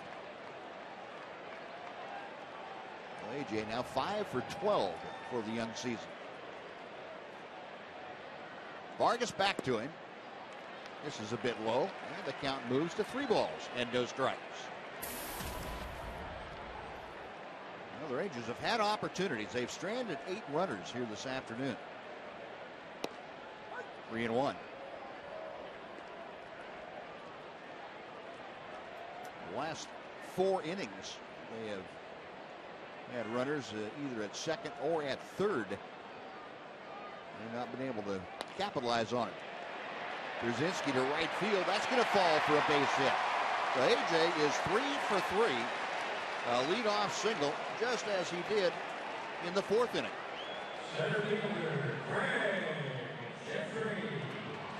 Yeah, the AT Universe reverse replay. One of those 3 hits. A 2nd inning triple. AJ with the RBI on this ball in the right field corner, sliding in ahead of the tag for the RBI 3-bagger. AJ has since added a couple of singles, so here's Craig Gentry again in what would appear to be a bunting situation. Gentry 0 for 2. No bunt here, and the pitch inside for ball 1. Craig looking down to third base coach Gary Pettis, who's going through a series of signs. Relaying those signs to Brzezinski at first, and Gentry at the plate.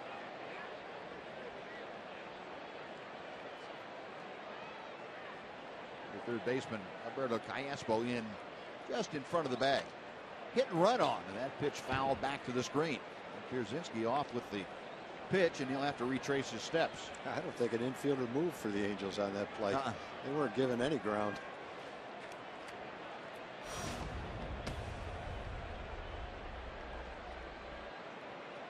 And Craig asking Gary Pettis to go back through the series of signs. He says, okay, now I see what you were talking about. We'll see if on the 1-1 pitch Ron Washington has anything else in mind. A bunt this time, and it's a good one. Down the first base side. Throw on to Pujols, and the sacrifice goes 1-3. Into scoring position is Brzezinski. He's there with 1 out, and Mitch Moreland. Oh, I like the idea. You take a shot at a hit and run, play it at home, see if you can maybe play a little first and third. If that doesn't succeed, then you come back in the sacrifice. Very good bunt by Craig. Good fundamental bunt. If you're looking to teach a young player how to bunt, this is how you teach him how to bunt right there. No chance to get a force out at second. Rangers again, 4th straight inning that they've had an opportunity with a man in scoring position to get the second run in. First pitch to Moreland, a belt high strike. It's 0-1. Mitch has walked and been called out on strikes.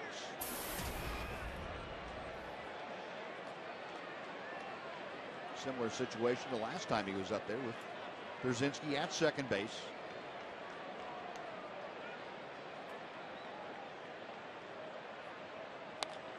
Pulls this one sharply on the ground, but a 2-hopper goes into the glove of Howie Kendrick. That is out number 2. On to third base is Brzezinski. And Ian Kinsler now coming up, and he will not face Jason Vargas as Mike Socha is on his way to the hill. 93 pitches for Vargas in his first start of the season. And it looks like right-hander Kevin Jepson will be called in from the bullpen. So Vargas goes 5 2/3. He leaves with a runner at third and 2 outs here in the 6th inning. Jepson coming on, and well, the big right-hander makes his way into take his warm-up tosses. We'll take a timeout. Angels leading 2-1 on Fox Sports Southwest.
is summoned from the Angel bullpen to see if he can keep that lead. Our AT&T next telecast shows you that the Tampa Bay Rays will be in here on Monday night. We'll be with you at 7 o'clock here on Fox Sports Southwest.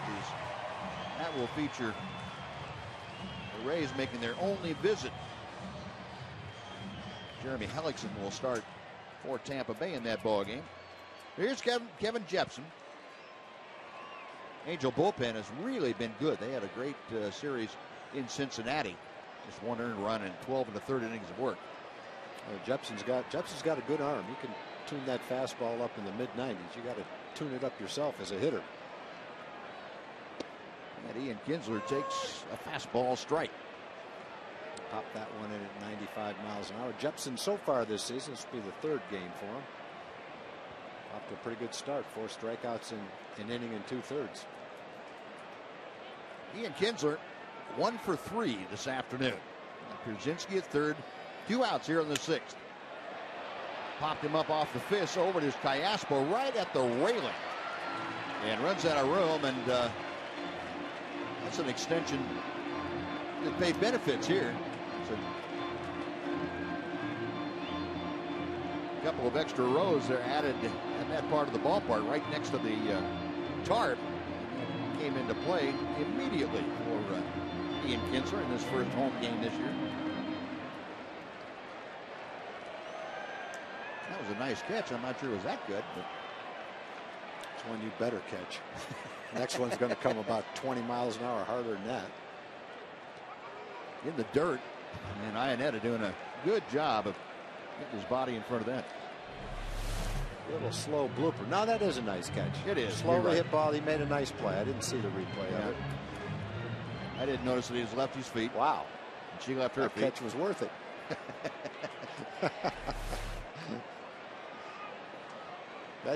Imagine what would happen if that guy caught a hard ball to catch. Might not be able to show it. Nope. Low and outside, 2-2 now to Kinsler. One thing about Ian facing a guy like Jepsen, you can't throw it hard enough for Kinsler. Or too hard, I should say. The other night, Reiner Cruz popped a fastball in for a strike at 96, threw another one, and Ian pulled it right off the foul pole for a home run. Now the 2-2. Sky to center field. Borges started back, now comes on.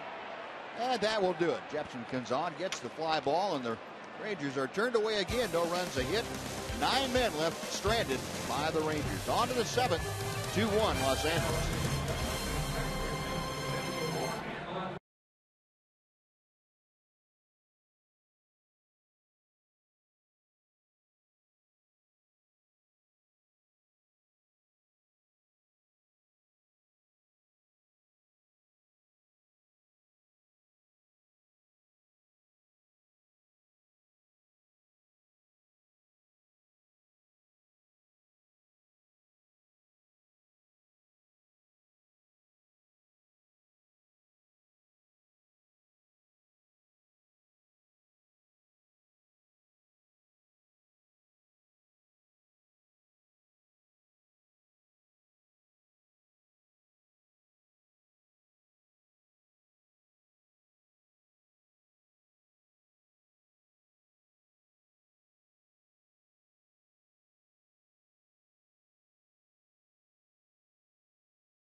Game summary shows that Chris Ionetta has been the big thorn in the Rangers side this afternoon. 2 for 2.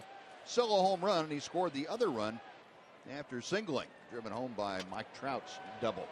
Rangers 1 for 11 with runners in scoring position. Now, Derek Holland has been pretty doggone good today. He has 5 strikeouts and 6 innings of work. And he will go to work against Howie Kendrick to start off the 7th. Out of play to the right. Kendrick 1 for 2, singled his first time up. Last time a ground ball to third. Disposed of him.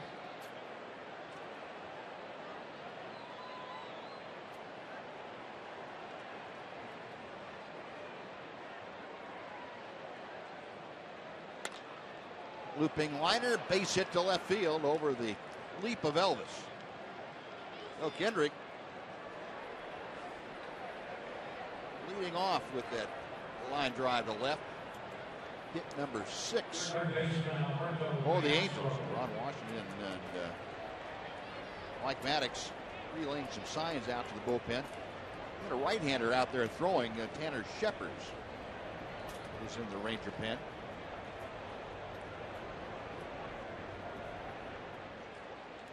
Right now, Derek Holland working to Alberto Callaspo. Rangers looking for a bunt. Adrian Beltre up in front of the cut of the grass. No bunt shown. And there's a strike to the inside corner. Callaspo looking down to third base coach Dino Ebel. See what Mike Socha might have in mind.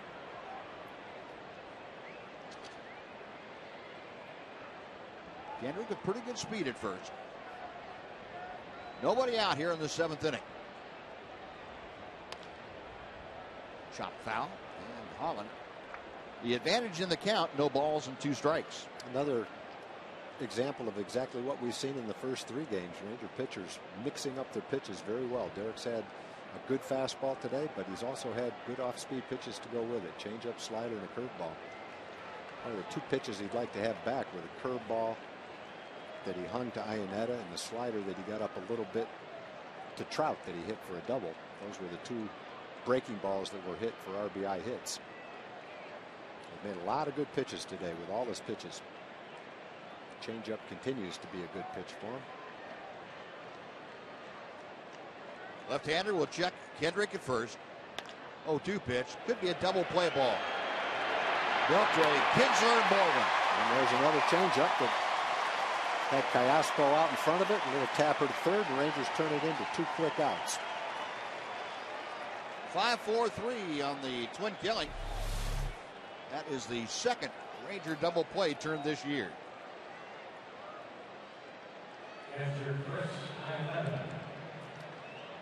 Just about tailor-made to turn a pair there. And the Rangers do it flawlessly. So base is empty with 2 gone now, and Chris Iannetta singled and homered. Ball 1. Iannetta acquired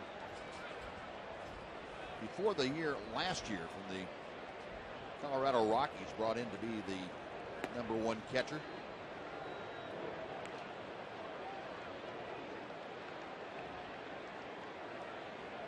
Spent a lot of the time last year on the disabled list. He had all kinds of problems. 30-year-old from Providence, Rhode Island. Off speed, that finds the outside corner. It's 2-1.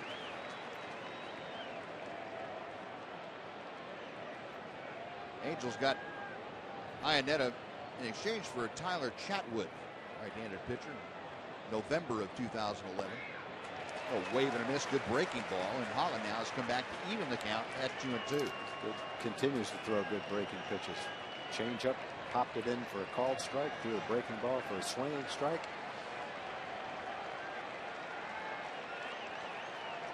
Holland back to the plate. Just missed the outside corner. A little extra on that one, 94 miles an hour. Tried to spot it on the outside corner, just missed with it a little bit. See Brzezinski's glove waiting for it. Maybe just a little bit outside, not by much, but good call by the home plate umpire. Payoff pitch in the air, left center field. Greg Gentry over to the alley, puts it away, and that'll do it. No runs a hit, nobody left. 7.5 in the books. Angels 2, Rangers 1. And now let's join Chuck Morgan and God Bless America from Rangers Ballpark in Arlington. We ask that you please rise as we pause to honor the men and women of our armed services, both at home and around the world. Today we invite you to join in singing God Bless America with Shonda Winkler. God bless America, men that I know stand beside her and guide her through the night with the light from above, from the mountains to the prairies to the oceans white with foam. God bless America, my home, sweet home. God bless America, my home, sweet home.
Of opening day at home here at Rangers Ballpark in Arlington. Ron Washington and his crew and Jack Ingram with the national anthem. Crowd of 48,845 on hand to fly over and buy some vintage aircraft. Robbie Parker throwing out the first pitch. Had a great day all the way around. What would really top it off would be a Rangers comeback here. They trail 2-1 as Rangers coming back here in the bottom of the 7th inning, and a new pitcher on hand for the Angels. It'll be right-hander Garrett Richards. Richards was a young, still is young, starting pitching prospect who finds himself in the bullpen right now. Good arm, another guy that can tune it up there in the mid-90s. Hard breaking ball to go along with it too. And facing Elvis Andrus, Lance Berkman, and Adrian Beltre. Elvis 0 for 2, although he has hit the ball right on the button the last 2 times up. Lined out to second, lined out to left. And that line out to left came with a couple of men on base too. This one hit hard, but right at his counterpart. That was Eric Ibar. One gone. Well, lost the game break. Let's head back to Rick Renner. Rick.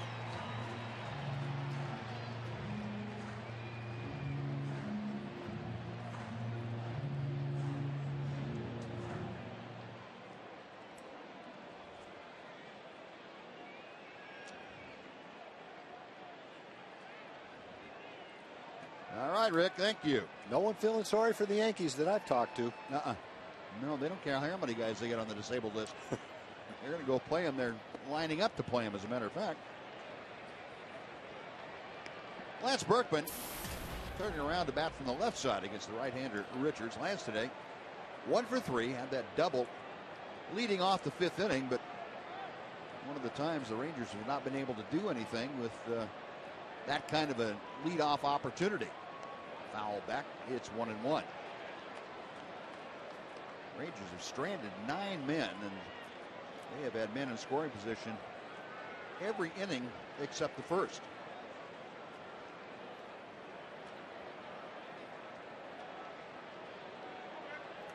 Well, Berkman facing the 24-year-old right-hander Garrett Richards.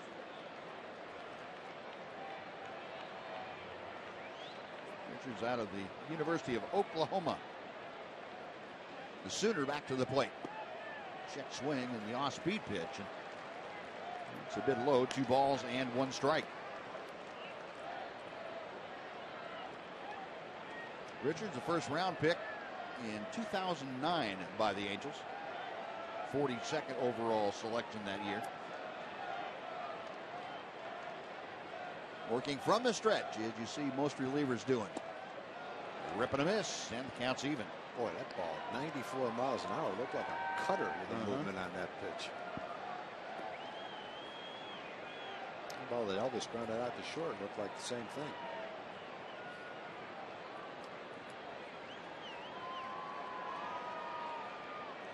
Two and two now. Top out to second base. Easy play for Kendrick. That's out number 2.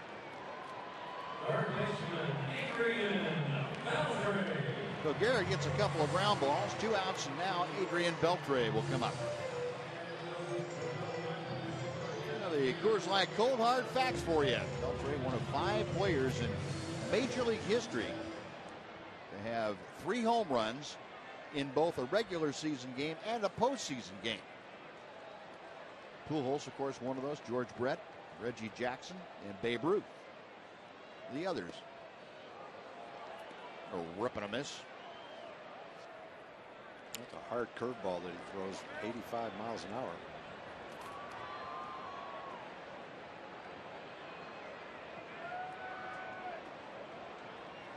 Richards with the 0-1 pitch. That cutter or whatever the heck it is. Every fastball he's thrown has been 94, 95 miles an hour, and every one of them has tailed slightly away from a right-hand hitter. Good movement on the fastball.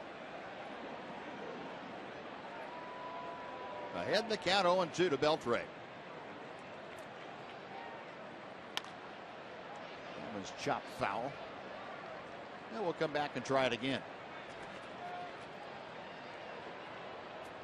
Adrian today, an infield single sandwiched in between a pop out to second and a fly ball to right.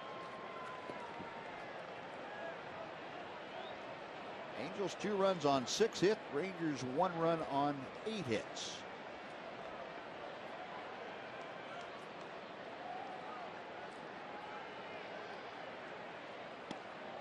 Inside, and Beltre jackknifing to get out of the way of that off-speed pitch that almost nailed him.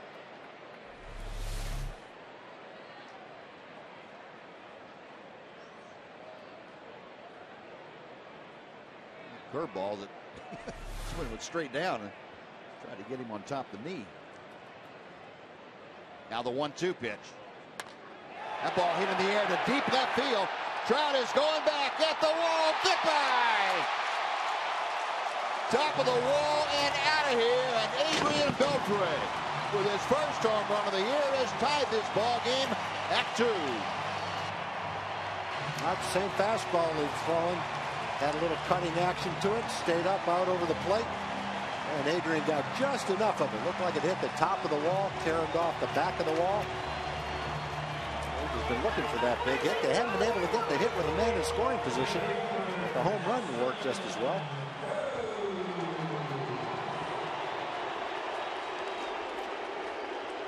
Well, Adrian with 36 of them last year. Here's number 1 in 2013. And stayed in a little bit. Didn't get it down. Didn't break away from him quite as much. 373 feet on this blast by Beltre. Not much hang time on this one. Just made it. Well, a brand new ball game. Here's Nelly Cruz, who's 2 for 3.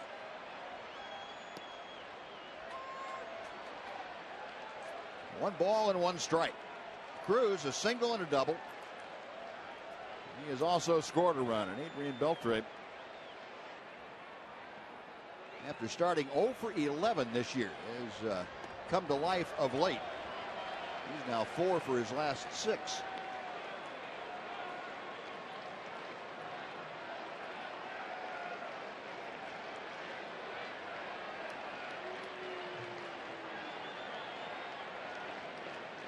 Two and 1, the count to Cruz. There's a rocket to left field. That's a base hit. He's hit 2 of the hardest line drives you can hit. One in the gap the first time up for a double, and yeah, he pounced on that ball. Well, that was that cut fastball or whatever it is that didn't cut until it had wood all over it. Wow. 3 more hits for Nelly. See where this pitch was. He got the ball up and it stayed in. That Adrian hit out of the ballpark. That one was belt high and out over the plate. It hit me written all over it. And Mike Butcher out there to give Garrett Richards a little chance to catch his breath. Well, the inning started very innocently, a couple of groundouts very quickly, and then Adrian Beltre with the home run, and now Nelly Cruz with a rocket that stayed in the ballpark only because it wasn't high enough to get out. The Angels have 2 lefties in the bullpen. One is Sean Burnett, who's pitched in all 3 of their games so far. The other is Scott Downs, who's pitched in 2 of their 3 games. Neither one of them, well, one of them starting to warm up. That looks like Downs out there. And that is Downs. Yep. Warm up too late to face David, though. Murph 0 for 3 today. A couple of groundouts and a called 3rd strike. All of those at bats, however, against the left-hander Jason Vargas. And Vargas, by the way, no longer to be involved in the decision here this afternoon. He was the pitcher of record until Adrian Beltre turned around that Garrett Richards fastball. 2-2 ball game. A 1-0 pitch coming. And Murphy had a good rip at that. Fouled it back to the left.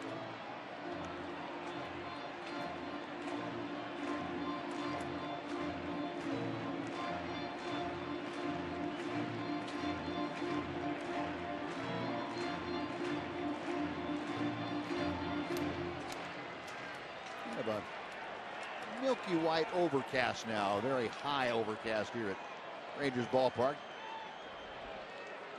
Filtering some of the sunlight. Still a very pleasant afternoon. Temperature in the upper 60s. Breeze drifting from the right field corner toward the left field corner.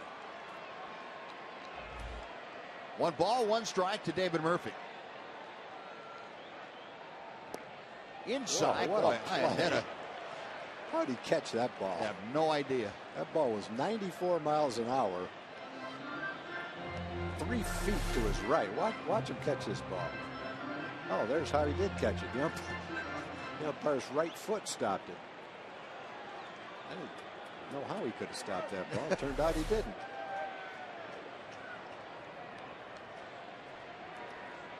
There's what caught it. Yep. And ball 3 sails high. Well, all of a sudden, things have become very ticklish for Mike Socha and Garrett Richards, his right-hander on the mound. He's got Downs warmed up, the lefty, but Przinsky's 3 for 3 off the lefty Jason Vargas. Przinsky's also the next hitter if David gets on. That's out of play to the club level on the left side, and the count has gone full. So with 2 outs now, Nelly Cruz will be off and moving with the next Garrett Richards offering. David Murphy trying to prolong this inning. A.J. Przinsky waiting in that on-deck circle. A 2-2 game. Richards okays the sign. The right-hander's ready. And steps off the pitching rubber.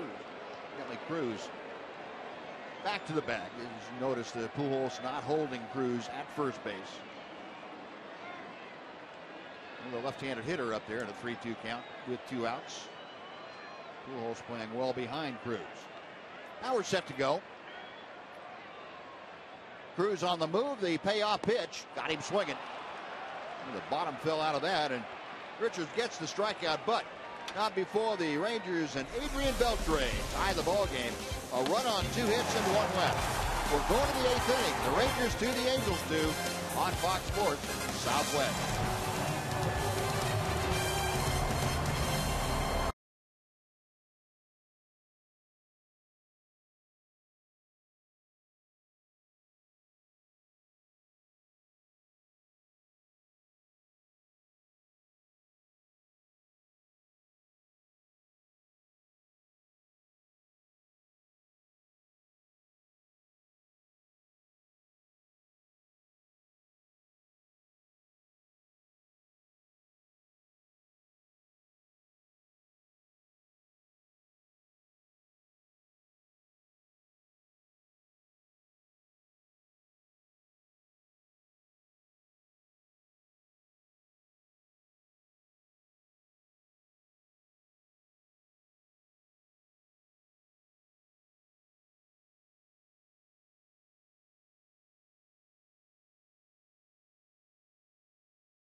The home opener, and a lot of things going on. Josh Hamilton in his return in an Angel uniform,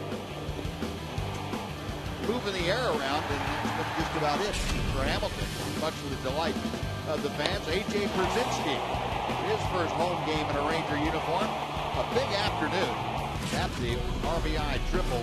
And the 7th inning, Rangers trailing by 1, but Adrian Beltre said, nope, not in our yard. His first home run of the year. We are deadlocked at 2, and as we go to the 8th inning, a new pitcher on the hill for the Rangers. It's right-hander Tanner Shepard. We talked about probably the biggest difference in the team this year from last year is the makeup of the late inning bullpen guys. Last year it was Uehara, Adams, and Ogando. One of those 3 you'd be seeing in this role. This year you've got Shepard, Ross, Kirkman, Ortiz. 4 young guys out in the bullpen that are going to be counted on late in the ball game. Well, they got their feet wet last year, and now they're being counted on for major roles this year. The 1-1 pitch, and Borges, pretty defensive swing there. I'd like to see where that ball would have gone if he hit it right on the good part of the bat. Probably would have gone right over the pitcher's head for a little chopper, and he would have beaten it out. So I'm glad he fouled it off. Borges, the number 9 man of the Angel order. He is 0 for 2 today. A ground ball and a strikeout. And the breaking ball hangs inside to him. 2 balls and 2 strikes. Very solid start for Derek Collins. 7 innings, 2 runs, 1 walk, 5 strikeouts against a very good hitting ball club. Got him swinging. High fastball, and that didn't take long. 1 out. Mike Trout coming up, and let's go over and say hello to Jim Knox again. Jim. All right, Buzz, thanks. This is Lauren and James. They came in from Amarillo. It's their 5th home opener, and they love the Rangers so much. Not only they're here today, but you named your 10-month-old daughter what? Holland. Holland, after, of course, Derek Holland. How did that come about? After his performance in Game 4 of the 2007 World Series. Yeah, I mean, what else will we name her? That's right. Good enough. All right. Well, good to have Holland out here. She looks like she's having a good time as well as these fans. Appreciate it. Thank you, guys. Thank you, Holland. Gotta love that. That's a pretty name for a girl, too. I never thought of that. Yeah, Holland. Very pretty name. That's great. At least it wasn't something to do with the mustache. That would have been a problem working that in for a girl's name. Shot. Well, you went around. You peel down to Wally Bell, yep, ring him up. It is no balls and 2 strikes. Now Trout, the RBI double back in the 5th inning that gave the Angels a 2-1 lead. That was good until the 7th and Adrian Beltre's home run. Tanner Shepard has come out here firing some gas, boy. An 0-2 pitch, and that breaking ball just missed. Boy, that wasn't called a strike.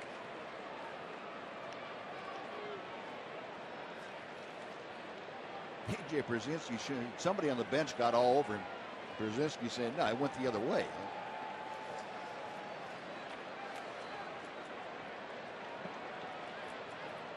1-2. Ground ball off the fist, right back to Shepard.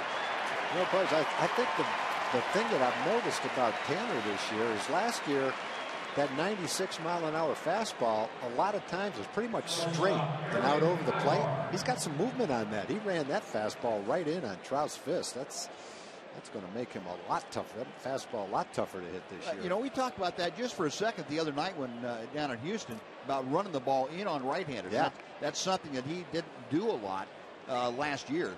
Now, whether he tried to do that last year or not and just wasn't successful, hard to tell. But this year, boy, he has shown no hesitation at all about coming inside there. And Ibar, first ball swinging, skies to right field. This is playable for Nelly Cruz. It's going to be a quick and easy 1-2-3 frame for Tanner Shepard. Bottom of the 8th inning coming up. It's the Rangers 2, the Angels 2 on Fox Sports Southwest.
Let's look at the AT Twitter poll today and question, what do you look forward to most on opening day?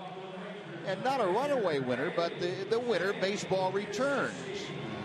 For you folks, then the start of the spring, 39% as opposed to 43%. Those are the two that folks favor the most. In any event, it's been a great day out here at Rangers Ballpark, and now taking over for the LA Angels is Scott Downs, the left-hander. Downs has been a good, solid reliever for a long time. The Angels signed him as a free agent, gave him a big contract. Short sample this year. He's only pitched an inning and a third. He's given up a couple of runs, though. But Downs facing the bottom third of the Ranger order. A.J. Brzezinski starting things off and takes ball one. Brzezinski 3 for 3, 2 singles and a triple. RBI for the Ranger backstop, his second RBI of the young season. Facing the 37-year-old left-hander Scott Downs. And that one's pulled foul outside first. A ball and a strike.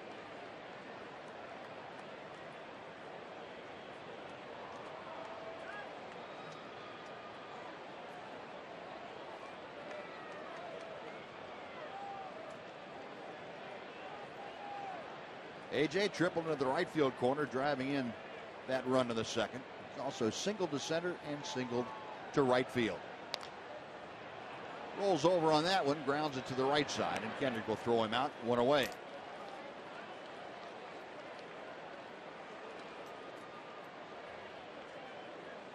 Well, folks, when you purchase your tickets on TexasRangers.com, you'll save 50% in select seating areas for most Tuesday home games.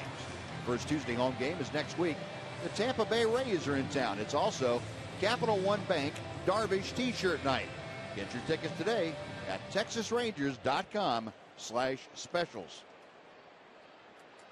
And speaking of special, that 26-year-old that was in your screen there a second ago, pretty special in his first outing. Pitch to Craig Gentry down and in.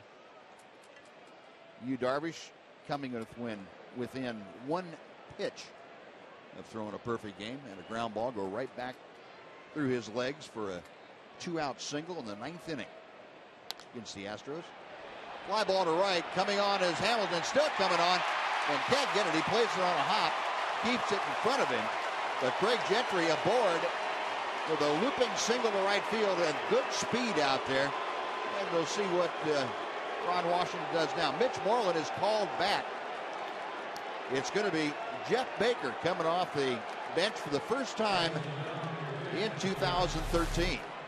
Well, Baker, who tore things up in spring training, will be a pinch hitter here in the 8th inning for Mitch Moreland. Well, one of the reasons the Rangers had interest in signing Jeff was the fact that throughout his career, he's been a successful hitter against left-handed pitching. So this is one of the spots that Ron Washington and the Rangers envisioned for Jeff. There'll be plenty of opportunities over 162 games to start games and get at-bats, but it's one of those key at-bats late in a ball game against a good left-handed relief pitcher that you're fortunate to have a guy like Jeff on the bench to come up and pinch hit. Now, Baker in his career has only had one at-bat against Scott Downs, and he's 0 for 1, having grounded out. The Gentry with good speed at first, and Baker goes after the first pitch and fouls it straight back. It's 0-1. That's one thing Bill Stein used to say all the time. Bill was an excellent pinch hitter for the Rangers. Said he wanted to go up and get 3 good swings. Yep. He wasn't going to take a strike. And Jeff went up there, got a fastball to hit, let it rip. Numbers for Baker, pinch hitting role. And you see Craig Gentry at first, looking for a spot where he can set sail for second. And Downs, well aware of Gentry's base running ability, drives him back. Well, Jeff Baker this spring hit .424 in 27 ball games. Over his last 19 games, he had .475 for the Rangers. Downs to the plate, and Baker lost a towering foul ball down the left side back into the club section, and it's out of play. It's 0-2.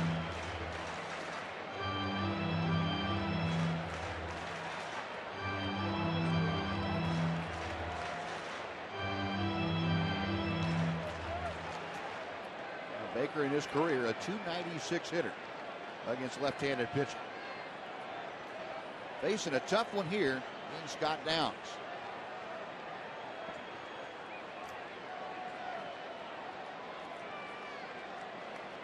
Gentry trying to establish a good lead at first.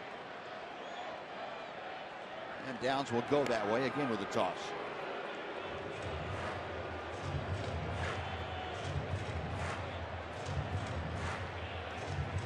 Gentry 7 for 7 in stolen base attempts during spring training.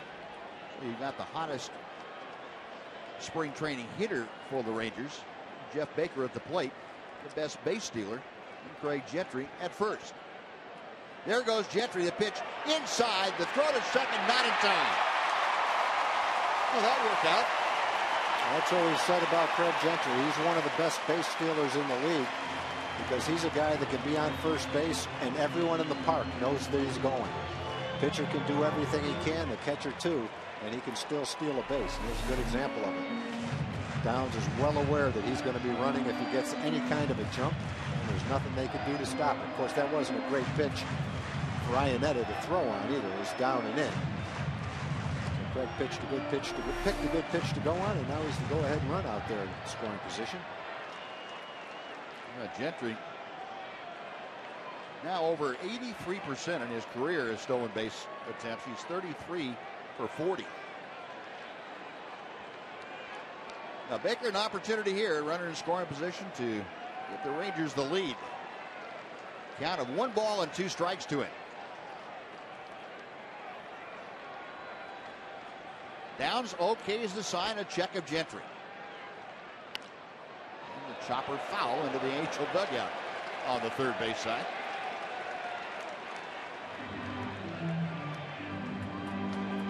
Another popular Angel right there. C.J. Wilson with the shades on.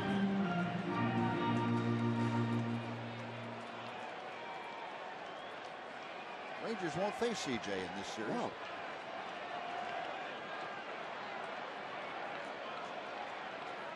Downs reading the signs. Left-hander has one. And he is set for again the 1-2 pitch. Instead, he backs off the back of the pitching rubber. And Chris Iannetta going to go out and have a chat with the veteran left-hander.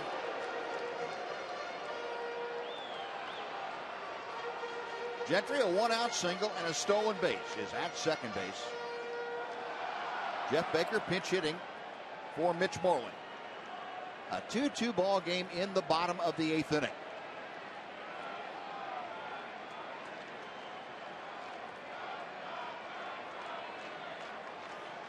Downs a high set, and he comes to the plate. Call strike 3. Fastball came back to the inside corner, and Baker tied up on that pitch. Out number 2.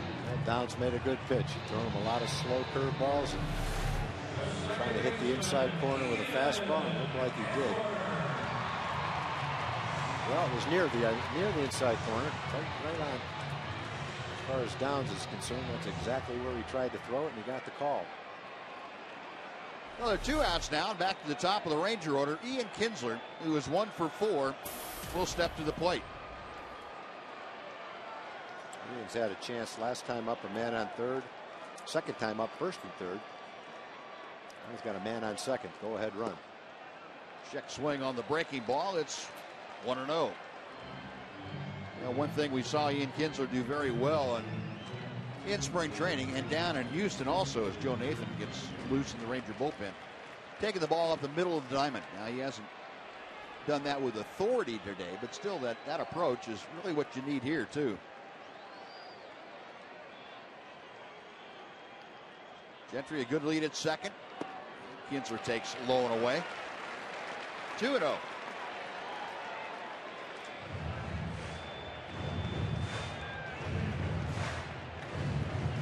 Kinsler has never had a hit against Scott Downs. He's 0 for 7. And now Butcher's going to head back out to the mound again. I don't know what Mike saw or what he wants to talk to him about. Falling behind Kinsler, probably the idea would be, you want to go ahead and try to come back and get him, or with first base open, you just as soon not tempt fate and deal with Andrews. Well, the good thing is Elvis is an equal adversary at the plate, so if you do go ahead and walk in, you got a tough guy to face in Elvis. He's swinging the bat well today. Doesn't have a hit to show. He's 0 for 3, but he's hit the ball hard. Had that line drive to left field with men in scoring position. It was caught by Trout running in. Lined out hard to second base. 2 balls, no strikes. And Downs with a little inside move. Gentry not going anywhere. That was a move of indecision for Scott Downs. No sense worried about Gentry at second base with 2 outs. He just didn't want to make a pitch. Bluff to move to second. Line drive, base hit to right field. Gentry being waved around. Here comes Hamilton's throw. It is fouled by, and sliding safely is Gentry. Kinsler with the RBI single. The Rangers lead 3-2. Oh, that's exactly what you love to see Ian do. Hit the ball back through the middle to the opposite field. and on a line. Saw him do that a number of times in spring training. Picked a great spot for it right there. Had the right man at second base. Hamilton's playing shallow in right field. The ball is hit hard. He charges it. Makes a pretty strong throw home.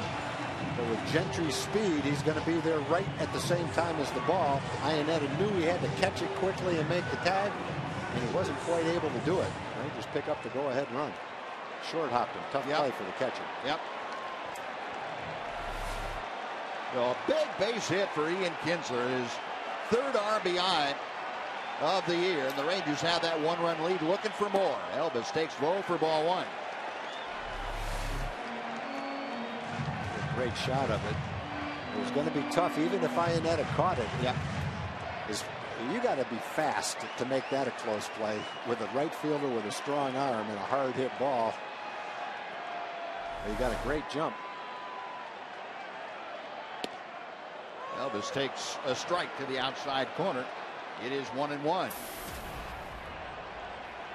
Had that ball gone in the air the whole way, they might have had a shot at it. Might have made it easier. Would have made it easier for Iannetta to make the tag. Yep. Gentry wasn't going to give him much to tag, though, except a couple of fingers. Kinsler, a good lead at second. The 1-1 pitch to right and cut off by Kendrick. It's a second ball. Elvis has hit just like that to Kendrick. Wow. Elvis again a hard out, but the Rangers take the lead. A run on 2 hits and 1 left. We're going to the ninth. It's Joe Nathan time. 3-2 Texas.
Fast delivery of the game. A 2-1 Angel lead.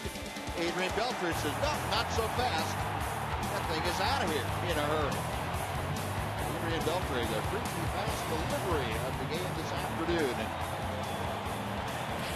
That is the reason that we are now taking it to the ninth. The Rangers with a 3-2 lead. Beltre tied it. Ian Kinsler untied it. And Joe Nathan will try to keep it that way in this ninth inning. He's got his hands full with Pujols, Hamilton, and Trumbo, but Joe Nathan has been in spots like this before.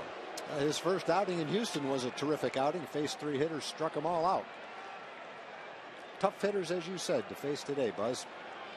Jeff Baker goes in. He pinch hit for Mitch Moreland. He'll play first base.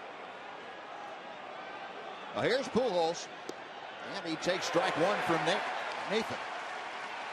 Pujols against Joe Nathan over the years is 2 for 6. 1 ball, 1 strike. Those 2 hits, a double and a home run. Nathan, a big side, the right-hander. Deals, and a fly ball pretty well hit to left field. Back with room is David Murphy on the edge of the warning track. That is out number 1. Boy, as strong as Pujols is, You worry every time he makes contact like that. What we've seen before. Every time he makes contact, you worry for sure.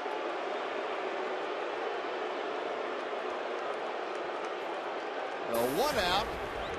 And Josh Hamilton, a cascade of boos from the crowd. And I mean, it has gotten louder each time that Josh has come up there. Well, Derek Holland handled Josh well. He had a little soft line drive to right and 2 strikeouts. Goes after the first pitch to right center field. On comes Gentry. 2 outs. Hamilton not wasting any time on the off-speed pitch. Now for more on what's coming up on the Esurance Rangers Live post-game show, let's send it to John Radigan. John? Yeah, perfect end to a perfect day. Let's see a great opener, the Esurance post-game show coming your way with me and Mark McLemore, and lots of post-game reaction right after the game, guys. All right, John, thank you. 48,845 on their feet as Joe Nathan trying to close out the first win of the year here at home in the home opener. He's got bases empty. Mark Trumbo, 0 for 3, is at the plate. Ripping a miss. It's 0-1. Trumbo 1 for 4 in his career against Nathan. Ranger faithful, and what a great win this would be to start off the home season. Nathan back to the plate. Strike 2. Derek Holland worked 7 strong innings today that he will have nothing to do with the decision. Tanner Scheppers is the pitcher of record, and Joe Nathan trying to close it out for his first save of 2013. 0-2 pitch. Might have had a little extra adrenaline in that one. Nathan, kind of a wry smile, so oops. Whatever he had in him, he tried to let it go with that. He did. He didn't leave anything left to chance. And the crowd again. 1-2 pitch. Good try. 2-2. Trumbo will expand the strike zone. He's only walked 61 times in the last 2 years combined. Ron Washington. Kind of out of his hands now. 2-2 pitch. And the count has gone full.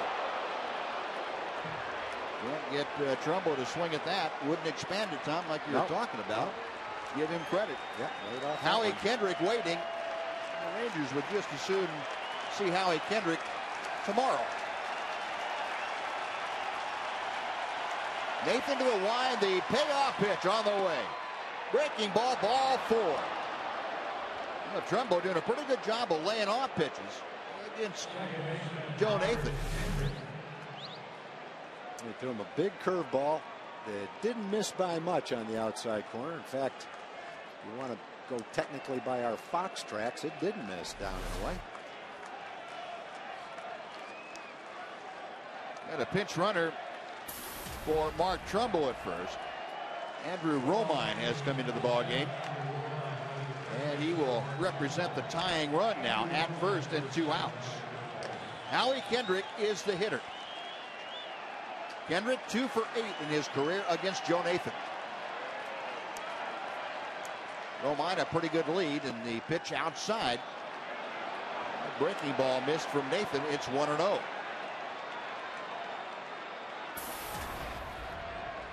Kendrick today is 2 for 3, a pair of singles.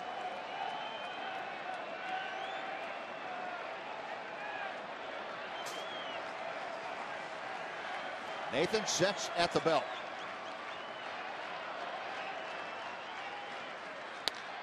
To center field, Gentry. Almost dead in his tracks, puts it away, and the Rangers come back to take a 3-2 win in the home opener in 2013. Almost 49,000 people on hand. They are cheering their hometown Rangers. Joe Nathan the save. Tanner Scheppers the win. An all-around outstanding game for this Friday afternoon. A good game for the Rangers, Buzz. They had a lot of opportunities with men in scoring position. that they didn't take advantage of early, but late they did. They got the big home run by Beltre to tie it, and then Ian got the hit after Gentry had stolen second base for the game winner. And good effort, good pitching, good bullpen, defense. Everything was there tonight in front of a sellout crowd. Great way to start your home season. So the Rangers and Ron Washington's club moving to 3-1 in the young season. Here's the last out. Joe Nathan, that fastball to Howie Kendrick, and with the outfielders playing deep, Craig Gentry didn't have far to roam, just a couple of steps back to his right, and Ron Washington said, yeah, that's what we were looking for. Hug for Jackie Moore and everyone at Joe Nathan. Yeah, a little mental fist pump. Yep, we got that done today. Well, the Rangers win it 3-2. Let's head down to the field at Emily Jones. Em? Thank you very much, Ian Kinsler. Not a bad way to start the home schedule, huh? Yeah, that was a heck of a game.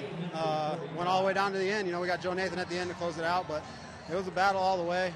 Adrian picked us up huge with that home run, and we were able to close it out. Missed opportunities early on, but you make them count when it counts.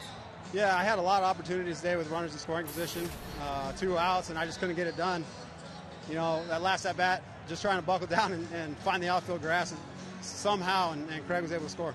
Talk about the performance of Derek Holland today. He threw the ball really well. I think he made one mistake, and it ended up being a home run. He pitched great, and hopefully we can see more of that. Ready for another one tomorrow? Yes. Ian, thanks for the time. We appreciate it. Congratulations on the win. We'll send it back now to you. Pretty good way to get things done here in the home opener. So 3-2 the final. We will take a break. Be right back to Rangers Ballpark to wrap things up on Fox Sports Southwest.